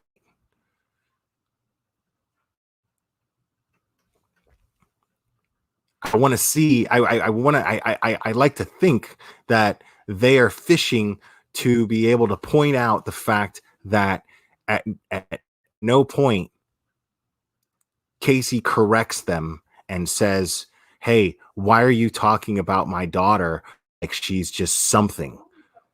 She's a person. She's a 3-year-old little girl that's out there scared. I would really appreciate it. She has a name. I would appreciate it if you addressed her by her name. At no point she'd do this. At no point.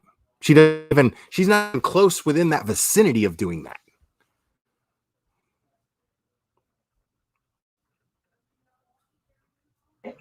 I brought you up here, and honestly, I was reaching for. No, stop right there. I want you to tell me how lying to us is going to help us find your daughter. It's not going to.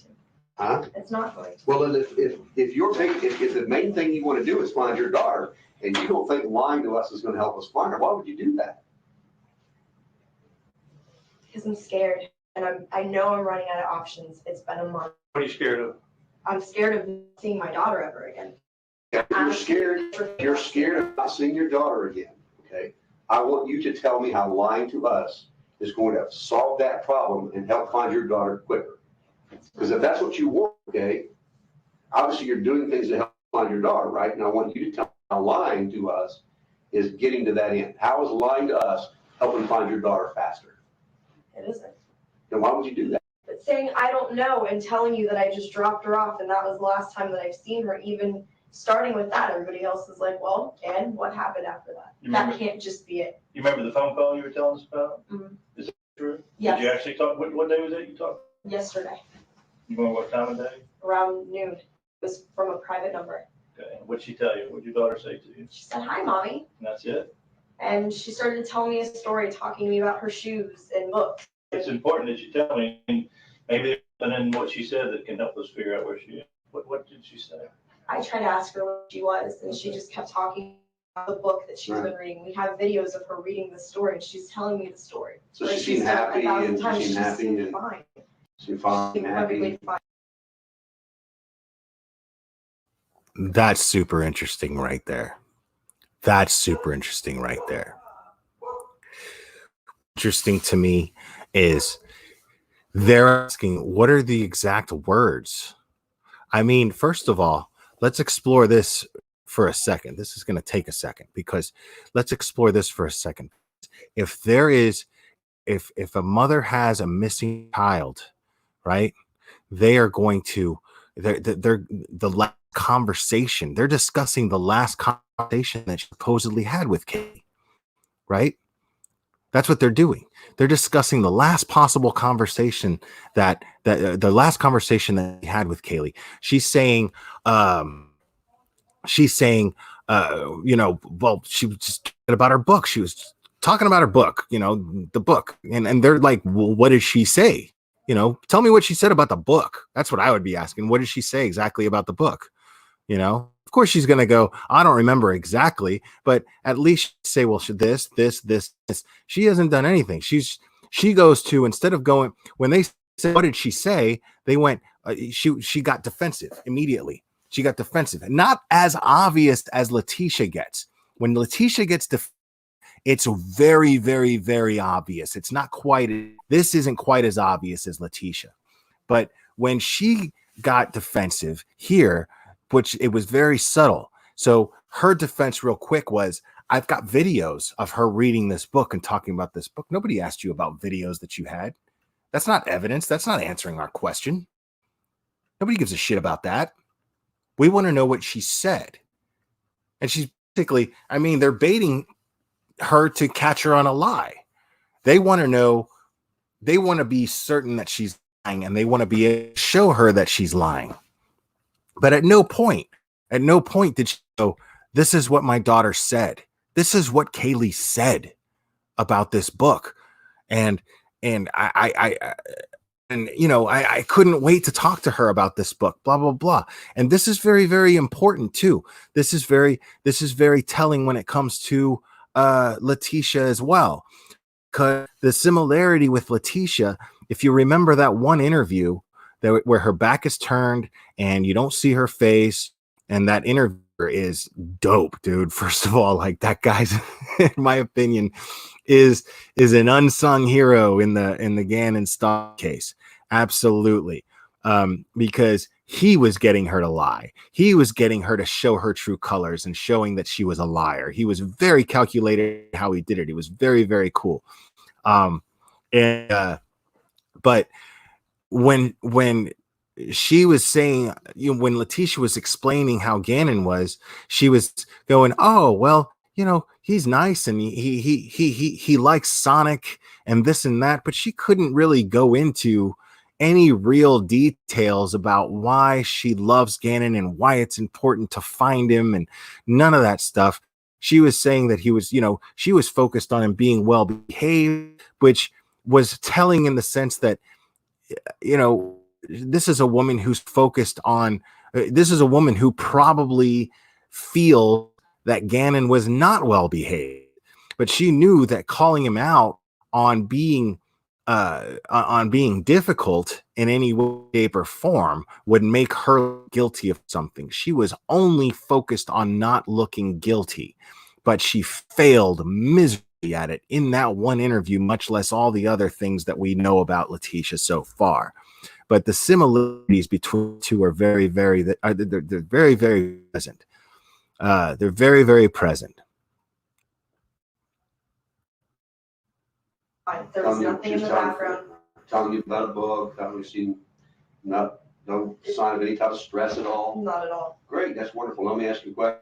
Your daughter hasn't seen you in over a month. And you're saying that everything contained in these statements are true and accurate? Yes. Also, before I turned on the recorder, I gave you a chance because I wanted to explain what happened. Day right now is July 16th, 2008. The time right now is 04:11 hours. I'm Detective Mellish with the Orange County Sheriff's Office. Here at 4937 Hope Spring Drive. I reference Orange County case number 08-06928. I am with Casey Anthony, is that correct? Yes. And Casey, please state your for me. 03/19/1986. Okay. Casey, you understand this is being recorded? Yes. You have any objection to that? No. All right. Casey, I called here and my Sergeant Reggie Hogue with the Orange County Sheriff's Office in reference to a missing child. We sat here and talked for a short moment before we went on tape because I want to make sure that your sworn statement, which I'm looking at, was accurate. Looking at 4 pages of a sworn statement on the bottom, appears to be your signature. Is that correct? Yes. Okay. And you're saying that everything contained in these statements are true and accurate? Yes. Also, before I turned on the recorder, I gave you a chance because I wanted to explain what happened if you make a false report or if there's something about this incident that you're not telling us the truth of. Mm-hmm. And I wanted to make sure I made it perfectly clear that, you know, if you want to go ahead and rescind this statement, and if you want to tell me a different story about what happened, mm-hmm. if you're trying to fabricate a story to kind of make something look a little bit better, mm-hmm. Now is your time to. Are you telling me that this is the story you want to stick with? That's the truth. It's the story. Okay. In your own words, let's go back. Your daughter's name is Kaylee, Caylee. Yes. Marie Anthony. She was born. I'm going to tell you guys, man, I spent a little time as a youngster, not necessarily being the best possible citizen. I'm not going to get into those details. No felony. I can honestly tell you that I've never committed a felony. But I've had moments where I'm sitting there and I'm speaking to police, and I've been questioned by police, and even there's nothing good about that presence of a police officer and then hearing their walkie-talkie or CB coming with the yeah, that's so uncomfortable, dude. That is that's the most uncomfortable feeling. Like it just feels like you're fucked. It's just an awful uncomfortable feeling. And for some people that's enough to make them break. But this is not the case with her, you know? This is not the case with her. This is someone who's going to be stonewalling the police left and right. Not only stonewalling them, but lying. Stonewalling is more of along the lines of, I'm just not going to talk and you can't make me talk, so go to hell. But that's not what she's doing. She's lying and she's taking them all over the place. And not only is she lying, but she's playing with them. She's playing games. And this is making them so mad. You know, I don't, man. Yeah, I don't. I mean, you don't want to piss cops off, man. You definitely don't want to do that. And that's the thing. And these kind of cops, they're not the kind of cops that are get mad and you know, their job is to bring convictions. Their job is not to bring arrests. Their job is to bring convictions. Arrests are merely prelude to a conviction, right? So they're not out there trying to just harass you and scare you and put you in jail for a couple days. They're trying to put you away. Murder homicide detectives are trying to put you away, period. Especially if you killed a 3-year-old little girl, right? And she's pissing these guys off. She's making them mad. So when you piss these guys off, they're not gonna lose their shit and grab you and get physical with you or start cussing and yelling at you. They're not gonna do that. That's not what they're gonna do. That's gonna cost them their case.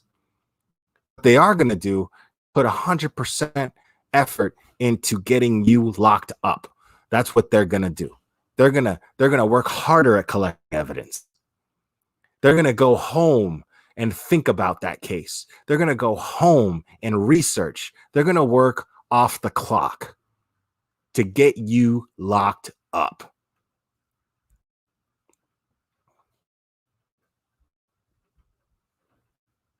Born August 9th.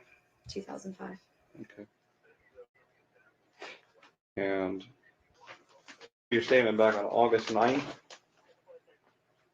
I'm sorry. Back on 9th, 2008, you took Casey to babysitter's house. Yes. Who was this babysitter? Her name is Zenaida Fernandez Gonzalez. Do you know how to spell the first name? Zenaida. And where was Zenaida's? Where did you drop your child off? The Sawgrass Apartments on Conway, Michigan. Do you remember the address?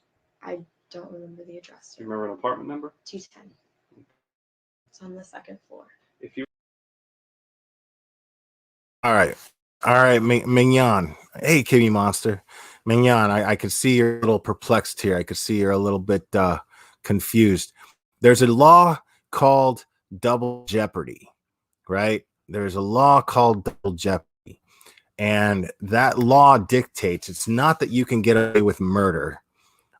It's that you cannot be charged with the same. I mean, yeah, you can get away with murder. If you can beat the case in court, but they cannot try you for the same murder twice. This is, this is how it's complicated, but it's also one of those things that back and forth.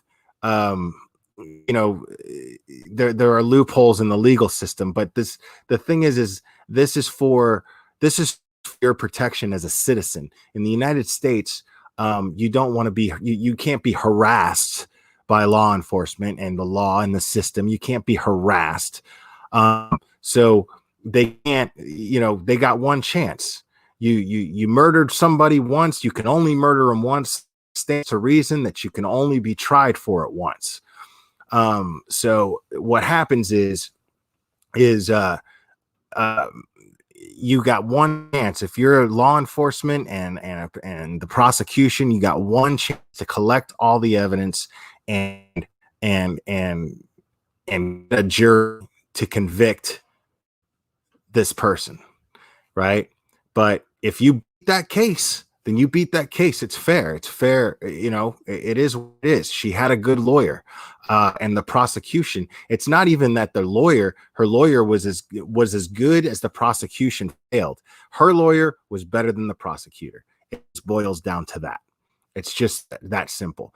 And yeah, it's infuriating. Nothing can be done about it. That's what makes it so infuriating. Nothing can be done about it, but it is what it is. This is something about the system that I love. I love that the system is fair, right? But it's fair in the sense that you can, the prosecution had the opportunity. The prosecution had the opportunity to take the evidence collected by law enforcement and present it in court properly to gain a conviction. And the prosecution failed to do so, especially since they missed that one detail on the computer. So, and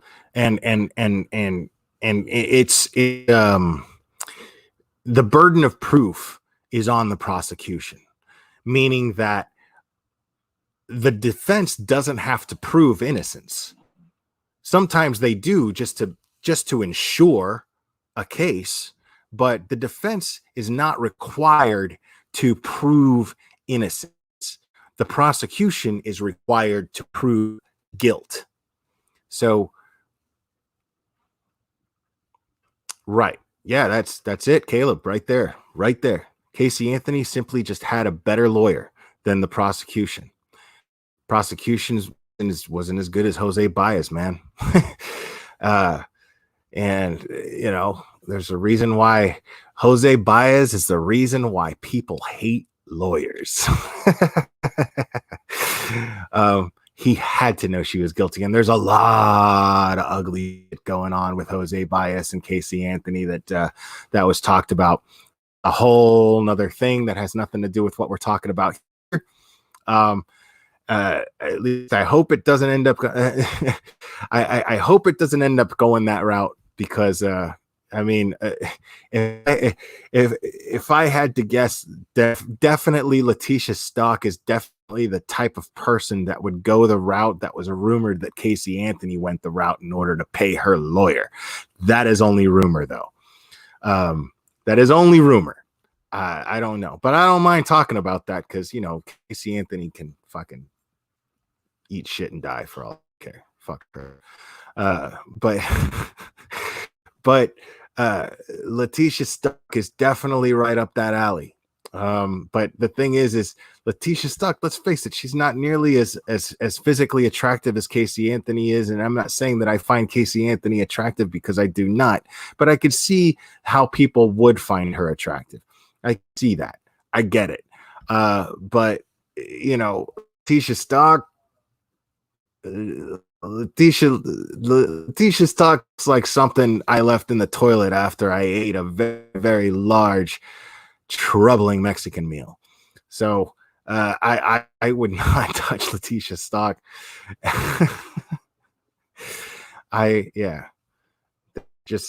There's no, I look at Leticia Stauch and I can't look at her while I'm eating, put it that way. But yeah, the situation, we're not there yet. Leticia Stauch has not gone to trial yet. I'm not sure if she will. If she has, that's the thing is even based on the affidavit, the affidavit, the arrest affidavit for Leticia Stauch, even based on that we have access to, which is not going to be used in court, but that affidavit that we have access to, that indicates to me that is much more physical evidence to convict her than the physical evidence that law enforcement had against Casey Anthony. Even though they had a body, but they had a decomposed body.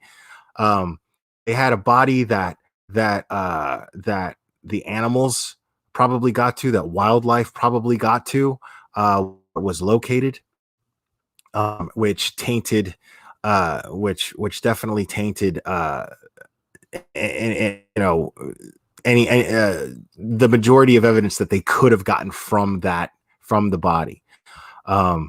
Obviously, the longer that a body is, yeah,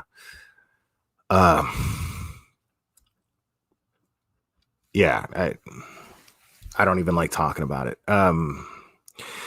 But basically, they got more to work with Gannon than they do with Haley. So let's hope that works in everyone's favor. Let's hope that this brings justice for Gannon.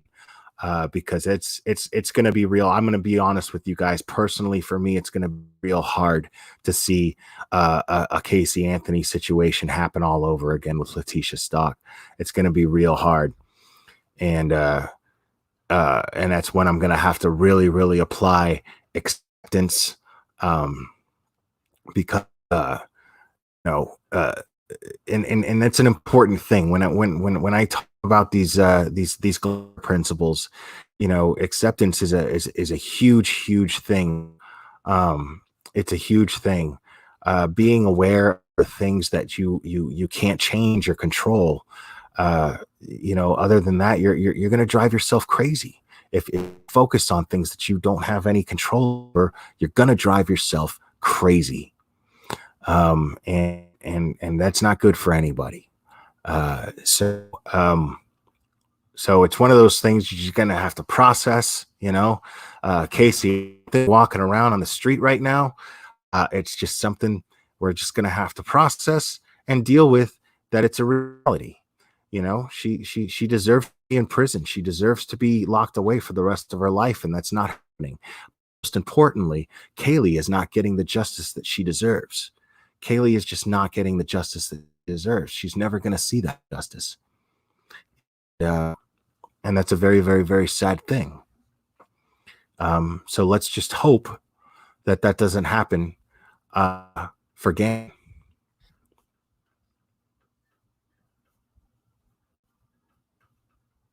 You were pull into the Sawgrass Apartments. Would the building be the one closest to the road, furthest back, halfway? As soon as you go straight, you go over one speed bump, and it's the first on the right-hand side. Okay, is there a pool, sweaters, or anything about that stands out? There's a welcome sign. I guess there's a little shed close to the building, maybe about 10 yards away. Okay. How long had you known Zenaida? Almost 4 years. It'll be 4 years Christmas this year. And where did you meet her? Who did you meet her through? A mutual friend. His name is Jeffrey Michael Hopkins. I met him at Nickelodeon at Universal. Met her through him. She was his son's nanny at the time. Does Jeffrey still work at Universal? No, he does not. How long has it been since he left? About 9 months, or take. Did he move back to Jacksonville? He moved up to North Carolina for a short time and moved into Jacksonville within the last 3 months. When was the last time you spoke with him? About a week and a half ago. Okay. Do you know a telephone number for him? I can find a number for him. I don't know the number offhand. No, I do not. You mentioned before we went on tape about your cell phones. Yes, I have phones. I received a new phone through work, through Universal. The phone won't keep charged, so I used my old that I actually had gotten through Universal for work. Okay. Did you lose a phone? Yes. Was it your personal phone? It was my personal phone, but I also use it for business. Okay. What's the number for the phone that you lost? 407-619-9286. It's the same keep number. That same number? Yes, it's You still just the lost same the number. phone. I just lost the phone.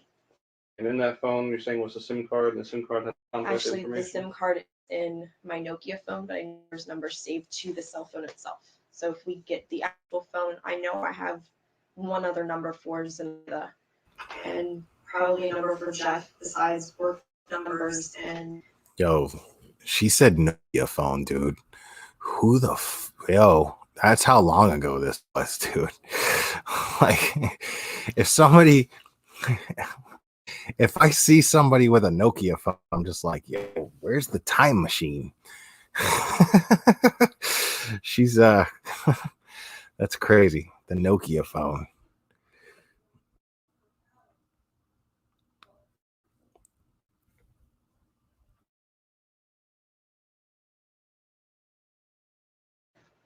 But they're not in your SIM card? They're not saved on the SIM card. They're saved on the phone. I've been trying to figure out on that new phone how to save numbers from the phone to the SIM card and switch them back and forth.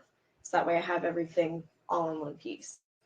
Okay, so the phone where you had the number saved was lost. Yes, I filed an incident report. But how did you end up keeping the SIM card? I had taken it out. I know I left the phone on my desk. I'd switched the SIM card back to my old phone because this was the phone that would keep charge. Mm-hmm. And I want to be able to have a working phone instead of having a phone that would only stay charged for about a half hour and then it would die and I can't make more calls. It's for me not practical. After you switch the SIM card was when I left it. I know I left it on my desk, and I hadn't been at work for at least 3 or 4 days. And you said you made a report to Universal? Yes, with security. When 9 was that? days ago. 9 days ago? Yes. Okay. So you met Zenaida through Jeffrey Hopkins I did. and his son Zach Hopkins, I guess. Zenaida used to watch over Zach. Yes. And you say you've known Zenaida for about 4 years. Almost 4 years. You, Yes. you knew her before you had your child. Well, I met her just before I was actually pregnant at the time. So. And when did she start watching your child? It's been within the last 1.5 to 2 years that she started watching Kaylee. I had another friend watch Kaylee that I've known since middle school. When she went back to school, I was looking for a new nanny. Jeff offered to have Zenaida watch both kids. She agreed, and it kind of went from there. Before Zenaida started watching over your child, who was the nanny? Her name was Lauren Gibbs, Gibbs. And when did Lauren stop watching your child?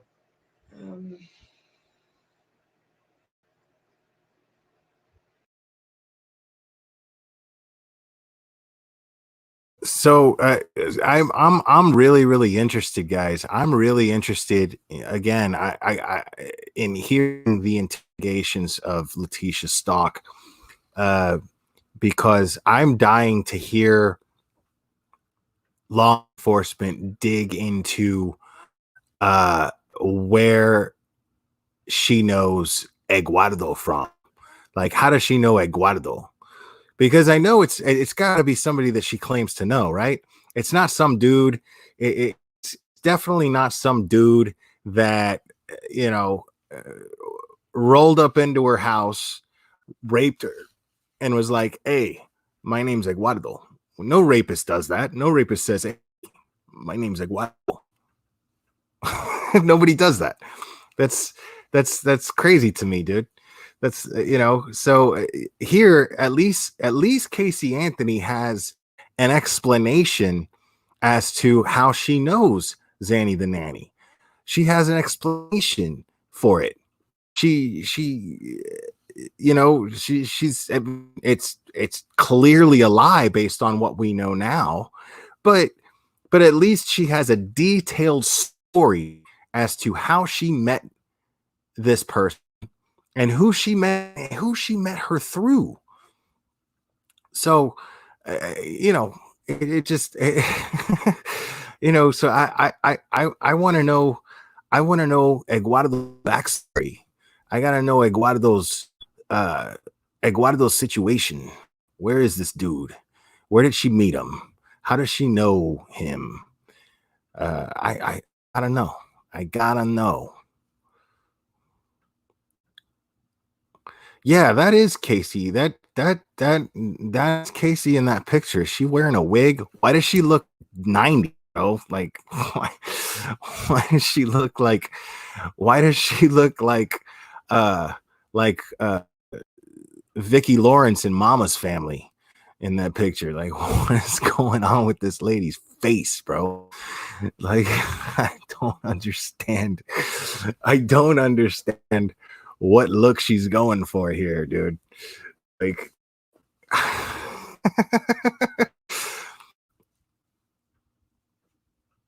oh, okay, Blake, you're saying that he was a worker that she met that day. All right, maybe that's probably, yeah, that's probably true. That's what she was saying. But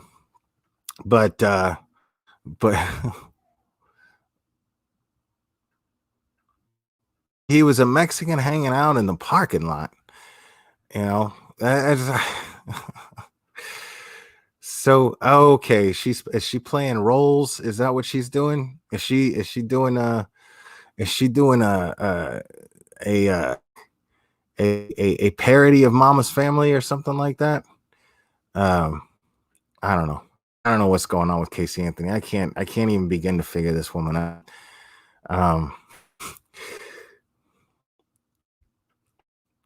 Mind blowing. Maybe April of 2006. Okay. And right in April 2006, roughly, is when I started watching Yes. over. How would you normally drop off, or how would you normally do the exchange with your child and Zenaida? Would you drop the child off? Would she meet you somewhere? I would usually drop her off for a few months. We would go over to Jeff's house. He lived over in Avalon Park. That was a couple years ago, almost a couple years ago, And you would go to Jeff's house why? to drop off Kaylee. That's where Zenaida would go to watch both of the kids. Okay. It was in a nice central area. He had a decent sized house. It was good room for the two of them. Then I started bringing Kaylee over to Zenaida's apartment. How long were you using, or were you going to Zena's apartment? When did you start taking Kaylee? I guess maybe the end of 2006, beginning of 2007. So since the end of 2006, beginning of 07, you started taking Kaylee to Zenaida's house on Sawgrass. She had an apartment on, I guess it's considered Glenwood, but it's off of Bumby and Robinson, to downtown. She lived there for quite a few months and moved over to Sawgrass just recently this year. Yeah, the house on Bumby. Do you remember the address? Remember where it's at? It's off of Glenwood. I don't remember the apartment number offhand. And how long would you say you dropped the child off there from the beginning of end of 06, beginning of 07 to?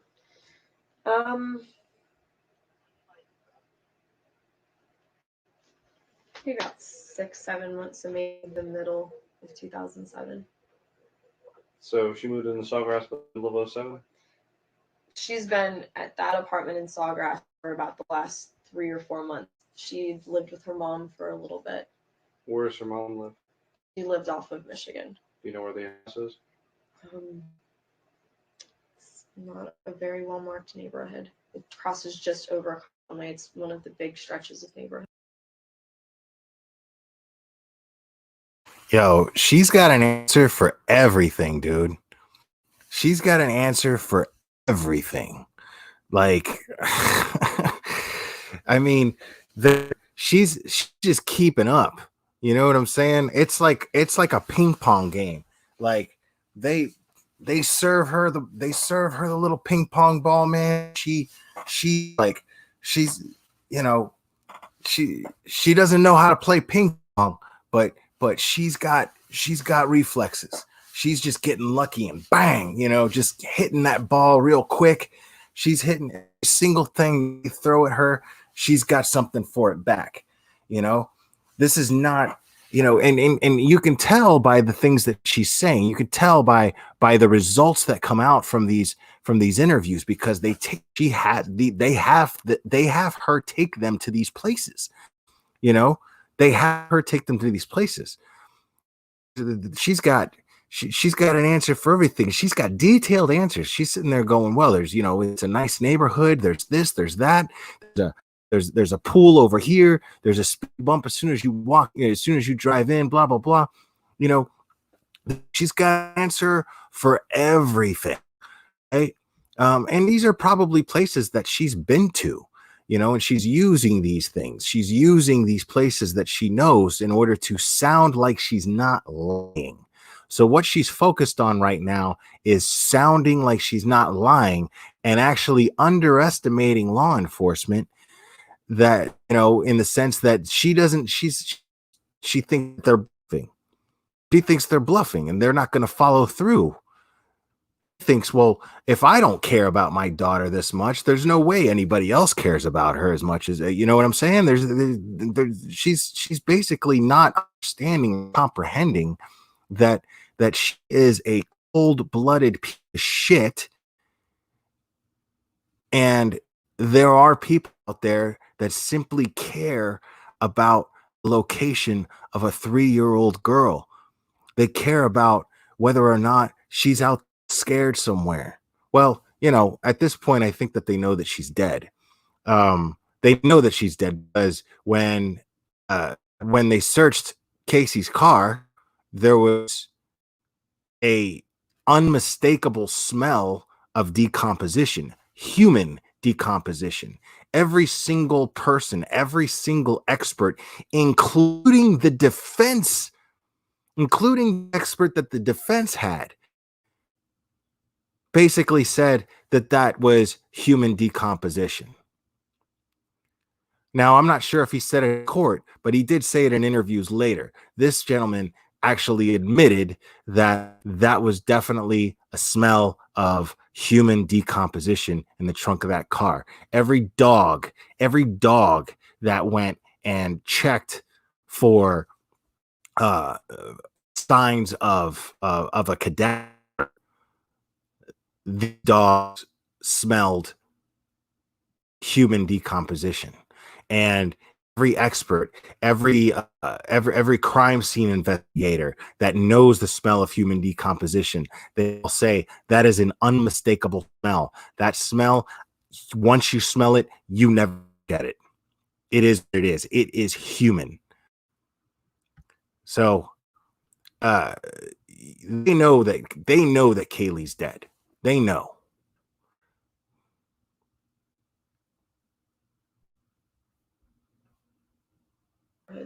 Had you dropped your child off there before? Yes, If you had to find the place, would you be able to find it? most likely, yes. I think I'd remember the house. Okay, so she was living off of Glenwood, then moved into her mom's house somewhere off of Michigan, Mhm. and then moved And into then over to Sawgrass. Sawgrass. So Sawgrass 3 or 4 months ago, off of Glenwood until mid '07, Mhm. then mom. Her mom wasn't living there at the time. Her mom had gotten another place with her sister, but she was staying over at the house and moved in with 2 girls that are referenced in the pages. She was living with these 2 girls at Sawgrass. Yes. Okay.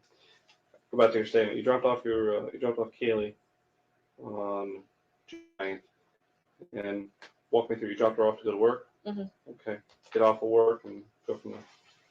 I got off of work, left Universal, driving back to pick up Kaylee like a normal day. And I show up to the apartment, knock on the door, no answers. So I call Zenaita's cell phone and it's out of service. It says that the phone is no longer in service. So That's convenient. I sit down on the steps. What a little shocker. bit to see if maybe it was just a fluke, if something happened. And time passed. I didn't hear from anyone. No one showed up to the house. I went over to J. Blanchard Park and checked a couple other places where maybe possibly they would have gone. A couple stores, just regular places that the shop's at, and she's taken Kaylee before. And after about 7 o'clock, when I still hadn't anything, I was getting pretty upset, pretty frantic, and I went to a neutral place. I didn't really want to come home. I wasn't sure what I'd say about not knowing where Kaylee was. Still hoping that I would get a call or, find out that Kaylee was coming back so that I could go get her. And I ended up going to my boyfriend Anthony's house, who lives in the same place. Did you talk to Anthony about what happened with Kaylee? No, I did not. Had Anthony ever seen Kaylee before? Yes, he had. And what is it with possessive women, dude? What is it with women who like her boyfriend? He went by Tony. But why is it that every time I date a woman and they start to develop feelings for me, that they have to call me William? Why is that? What is that? So she's, Anthony. I went to Anthony's house. Anthony. I don't know why. It's something that it doesn't really bug me. It's just something that I wonder about. Like, what is with that? What is with the need to use the full name, like as if it seems like a method of it seems like a symptom of being possessive. Absolutely. I just find that really, really odd. And we know that Casey Anthony is a possessive person because we know that she's not a loving person. How else does that lead? She's definitely a possessive person. She definitely refers to Kaylee as her daughter, not Kaylee, not the name that was given her, not the name that she gave her. I mean, what is that? Have you talked to anyone about Kaylee, about your incident with Kaylee? Or the fact Outside that of she's missing? a couple people, a couple mutual friends. Who did you talk to about it? I talked to Jeffrey Hopkins. Mhm. I also attempted to contact Zenaida's mother and never received a call back from her. Do you know Zenaida's mother's name? Wow. And I think it's cool. Yeah, She's reaching. You know, She's reaching. I do not know. There goes that Have you ever imagination. programmed into your SIM card that your other phone? No, I do not. How long did you have this old phone? I've had the Nokia for almost a full year. Okay. So after a full year of dealing with Zeta and having her babysit, and you don't Switching remember numbers back and forth. Zenaida's numbers changed a couple different times. She switched services between having Sprint and having AT&T or Singular. What about Jeffrey? You've known him for at least 4 years. His numbers changed a couple different times from when he moved from Orlando up to North Carolina and back down to Jacksonville. I know I do have a current number for him. How would you get that number? If we can find that other phone, or I might have it online, I may be able to access it off the internet. Okay. Who did you talk to about this? Jeffrey said you tried to call Zenaida's mom. Mhm. Jeffrey, who else did you talk about? I talked to Juliette Lewis. She's one of my coworkers at Universal. She works. You still work at Universal? Yes. What do you do at Universal? Did she say Juliette Lewis? Juliette Lewis is an actress. Now I guess I get that it's a common name, right? You have a number for Juliette? But I wonder if she's making that up, because she seems like a better liar than that. You know, she seems like a better liar than that. I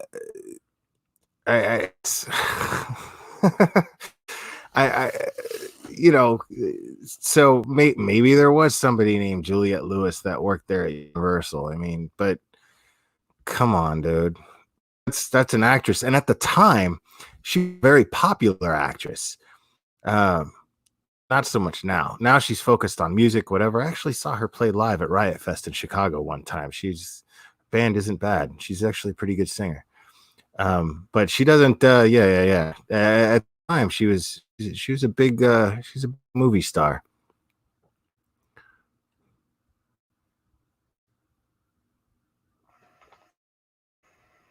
Offhand, I can't think of one. Is she in your SIM card? No, she's not.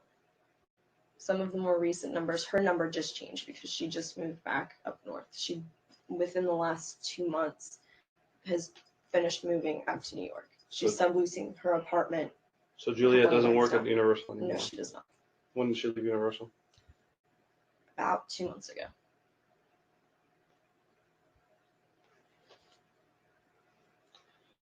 Who else did you talk to about it?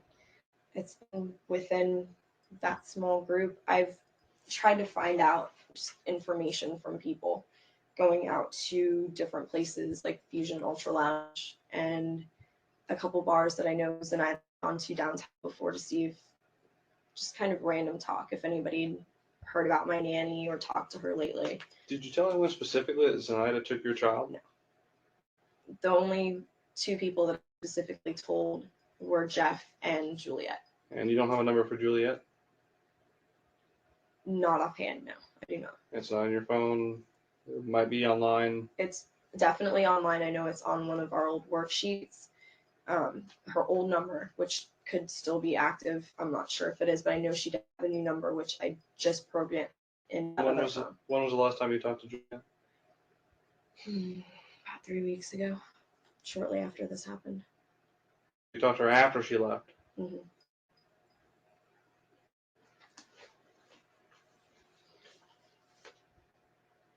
What's the reason? I asked you this before, and I'll ask you just for the record. What's the reason you didn't call the police before?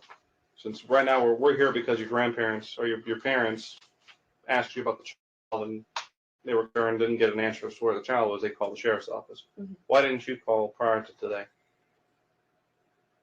I think part of me was naive enough to think that I could handle this myself, which obviously I couldn't. And I was scared that something would happen to her if I did notify the authorities or got the media involved. My parents, which I know would have done the same thing.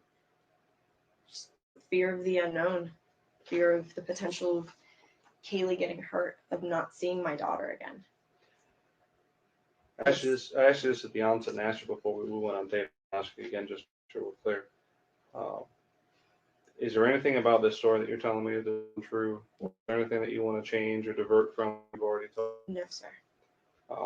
Did you cause any injury to your child, Kaylee? No, sir. Did you hurt Kaylee or leave her somewhere and you're No. worried that if we find that out that people are going to look at you the wrong way? No, sir. And you're telling me that Zenaida took your child without hasn't She's returned? the last person I've seen with my daughter. Yeah. Where did Zenaida, does she have another job besides watching children? She has a seasonal. I love the questions that this officer is asking her.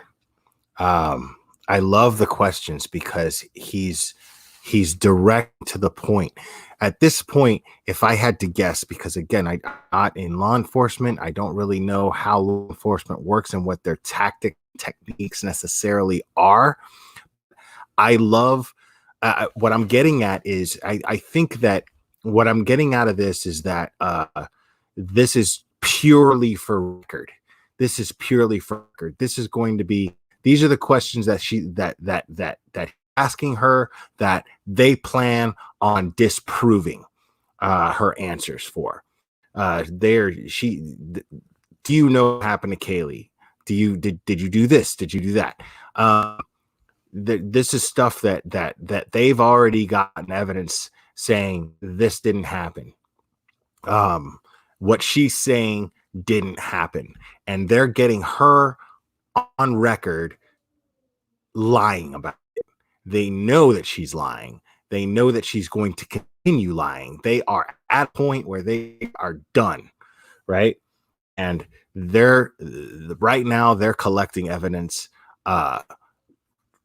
solid evidence to get her convicted in court.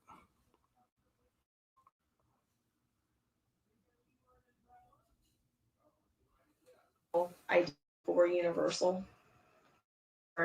The only job that I know that she's had for the last few years, she's been a nanny. So seasonal employee at Universal? Mm-hmm. When was the last time she worked at Universal, do you know? I have no idea.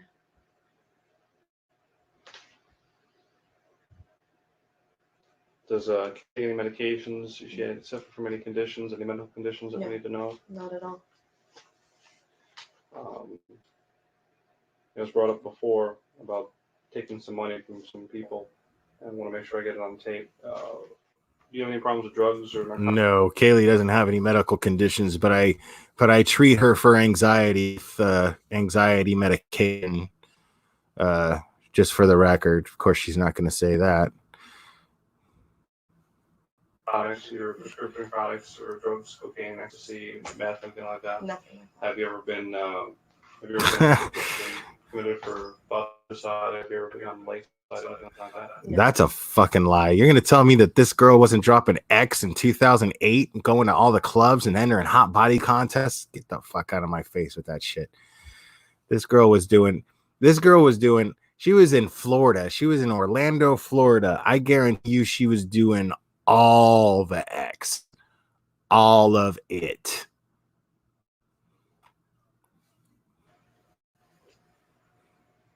Is there any underlying cause to why Zenaida was taking your child? No. Thing that She ever make any statements to you about?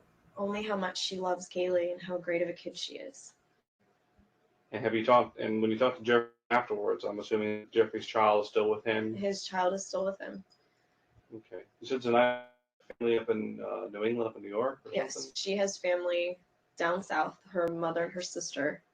Her brother's in New York. She's originally from New York. And where's down south? Miami area, She originally from? New York. She born and raised in New York. She have family outside of the country, or? I don't. As far as I know, she pretty much grew up there, moved down here, went to the University of Florida. Is she Puerto Rican? Is she Dominican? Is she white? She's mixed. She's black and Puerto Rican. And you don't know what her birthday is, or you don't know what her birthday is? It's in September. That's all I can remember at the moment. If when we finish this, would you be willing to drive with me to show me where her mom lives and the apartment that you used to drop her off at? Yes. Is there anything I haven't asked you about, Kaylee or Zenaida, or just this incident in particular that you feel is important that you wanted to tell me about before I turn this on? I mean, Kayla's very distinctive features, even if her hair was cut or changed. She's dark hazel eyes, they're brown and green. She has a birthmark on her left shoulder. What kind of birthmark? It's just like a small line. It almost looks like a small little beauty. Anything else? I just want my daughter back. Okay. Did you raise your right hand for me? Yes. Do you swear and affirm everything you just told me is the truth? Yes.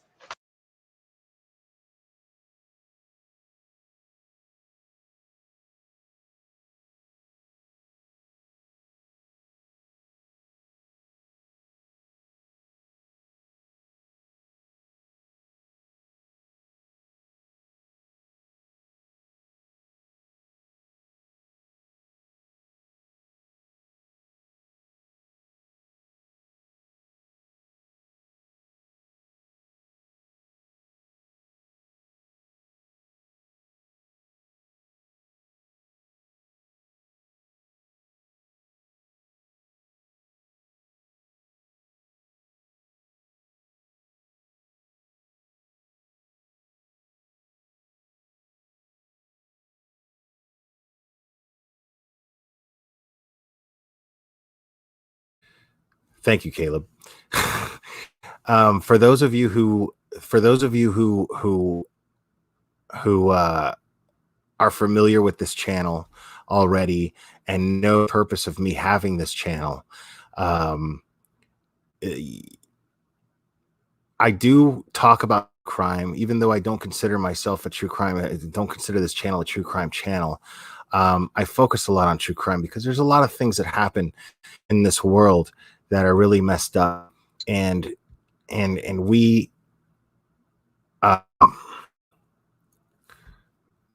you guys can hear me now, right? Can you hear me now? Because I unmuted. Hello, are you there? Yeah. Hello. I hope so.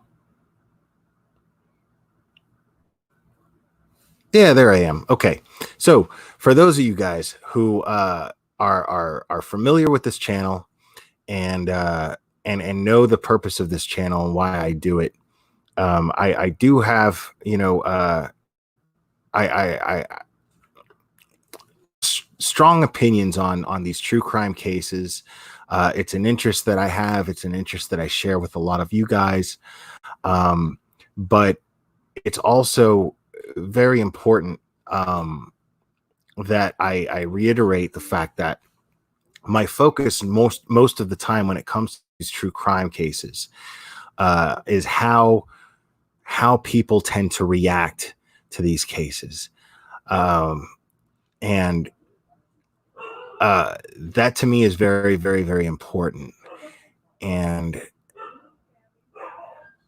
sorry about the background noise, guys. But how we react to these cases is very, very important, because what you have to understand is, and I'm going to talk about this and I'm going to repeat myself over and over again. The reason why these things are called true crime, and I'm not saying this to patronize you because I know you already know, I'm just trying to amplify this fact that these cases, the reason why it's called true crime is because these are real situations that affect real people, not characters in some movie, not, it's not imaginary, it's not fiction. These things happened and they're happening. The open cases, they're happening. So how we handle these things is very, very important. How we handle these things, as a society, is very, very, very important to me. And if we jump to conclusions too fast, we start we start getting careless with speculation, and we start getting careless with theories, and we start being presumptuous about people's guilt. Even though it seems like we're focused on one person, and we might be focused on that one person, that can be harmful, because what happens is the things that we say and do regarding these cases can have a ripple effect. That ripple effect will affect other people, innocent people. And we have to keep that in mind. And and this is entertainment too, guys. I realize that we follow these cases because it entertains us. Trying to understand things better does entertain us. And that's a good thing in a way, understandably so, because we're going to, if we take an interest in something, a personal interest in something, then we're in a position to be able to take an approach to it that is going to be productive. It can be destructive too, because if we're not thinking about the people surrounding these cases, if we're not thinking about that, it's irresponsible. So we have to be careful. We have to be careful at who we throw accusations at. We have to be careful about who we scrutinize. We have to be careful about the narratives that we create in order to entertain other people, because those narratives that we create and we stir up and we dredge up feelings and stir up feeling for people, that can affect the people surrounding those people that we're focused on. And it's important to keep that in mind. So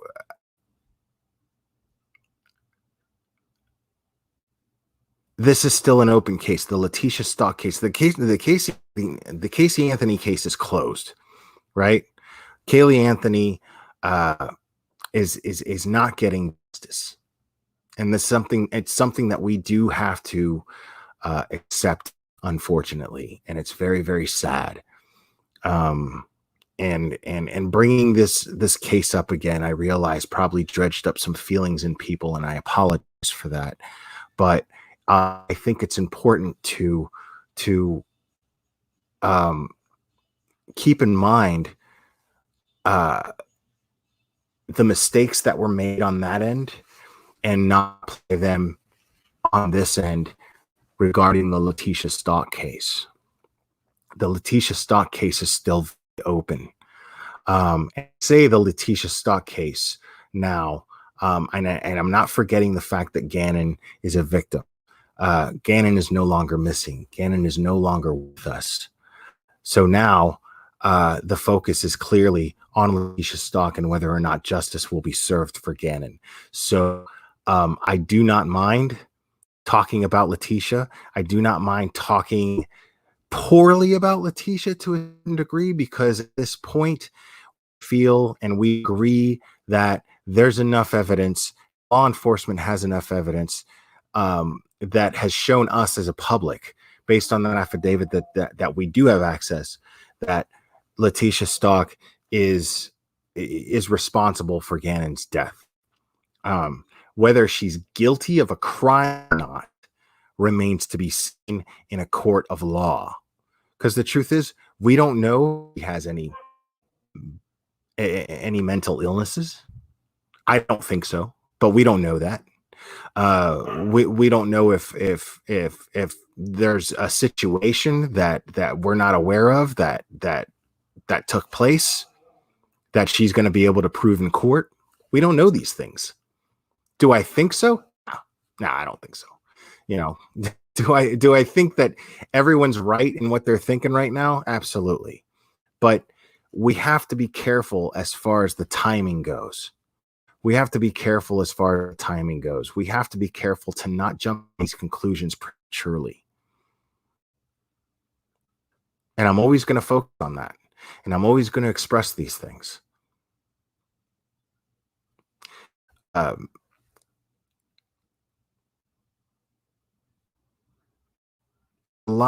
there's a lot of irresponsible behavior going on out there. And I might do something that, I might flip up. I'm just a YouTuber, just like any of the other YouTubers that I criticize on how they handle things. I'm just a guy who takes interest in these things. But my heart, I'm confident in the fact that my heart is in the right place. My heart is in a place that wants to see justice. My heart is in a place where I want to see things happen in a positive manner moving forward, as far as finding a solution to not a solution, because let's be realistic. We're never going to eliminate the murderous nature of human beings. We're never going to eliminate the lack of conscience that people have and that human beings have. We're never going to eliminate that. But we can deal with it responsibly. We can absolutely deal with these things responsibly, individually, ourselves. And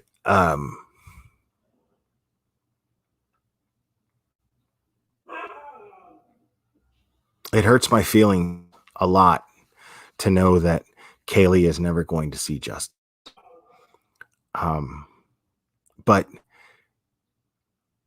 moving forward, a case like the Gannon Stauch case, a case like now being Leticia Stauch being the focus because we want to see Gannon get justice. Moving forward in that regard and wanting to see her pay for these crimes, or for this crime, these crimes being all of the charges that she's that she's facing. Absolutely. But having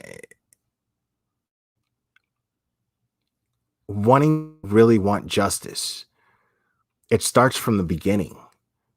It starts from the beginning, not just now, but when these cases first happen. We have to keep into perspective everyone involved in this case, everyone involved in each case, especially when there's family members involved. Can't go throwing accusations at people premature without having any information, because you're affecting people. You're affecting loved ones of this victim. And I don't want that on my conscience. I don't want that on my conscience. I want to see people.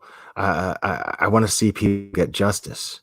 And the fact of the matter is I've said in past live streams, I've said that how much the media and social media dredge up, stir up, and talk about can affect the conviction of someone responsible for these crimes. It can affect justice being served for that victim.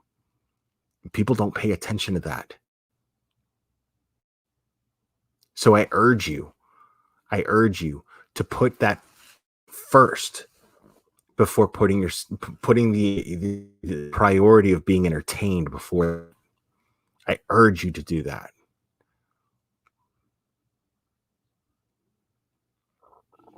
Guys, I really appreciate you guys coming on tonight. I had a great time. I'm going to look over chat a little bit here.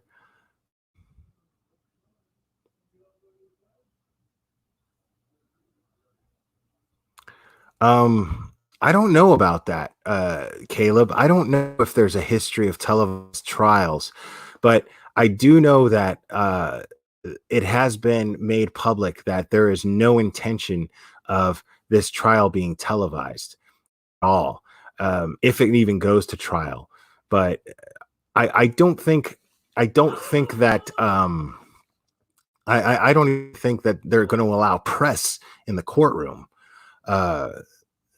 I'm getting the impression that the El Paso County is very, very focused right now on just getting justice for Gannon. They're not interested in press, not interested in image. They are simply interested in getting justice for Gannon, and I applaud them for that. I absolutely 100% applaud them for that. And I can only imagine how difficult it must be for them. I can only imagine how difficult it must be to have to try to deliver this with distractions of people leaking information and leaking evidence prior to it being able to reach a courtroom. Guys, it's fair game, man. It's fair game for us to talk about these things. It's fair game for us to go on a YouTube channel, and it's fair game for us to go on social media and Facebook groups and talk about these things for sure. But what I don't think is fair game, I don't think it's fair game to manipulate people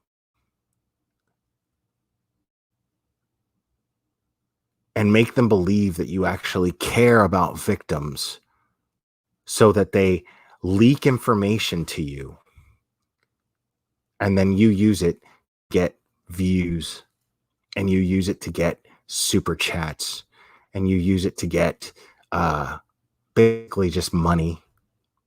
That's all that is. You know, taking photos of an 11-year-old victim that could possibly be post-mortem and slapping your watermark on it so you could say you had it first, and putting that out there, which is still evidence of an ongoing case. Not considering how it could affect getting justice for that victim and that victim's family. Not considering how it affects the family of that 11-year-old boy to have to go on social media and see pictures of what could be post-mortem of their child and how that affects them. Breaks my heart. Breaks my heart. I don't need to see that. I would prefer to let law enforcement do their job the way that they intend to do their job, and then come up here and talk about it with you guys. That's the way I'd prefer to do it. And that's the way I'm going to continue to do it.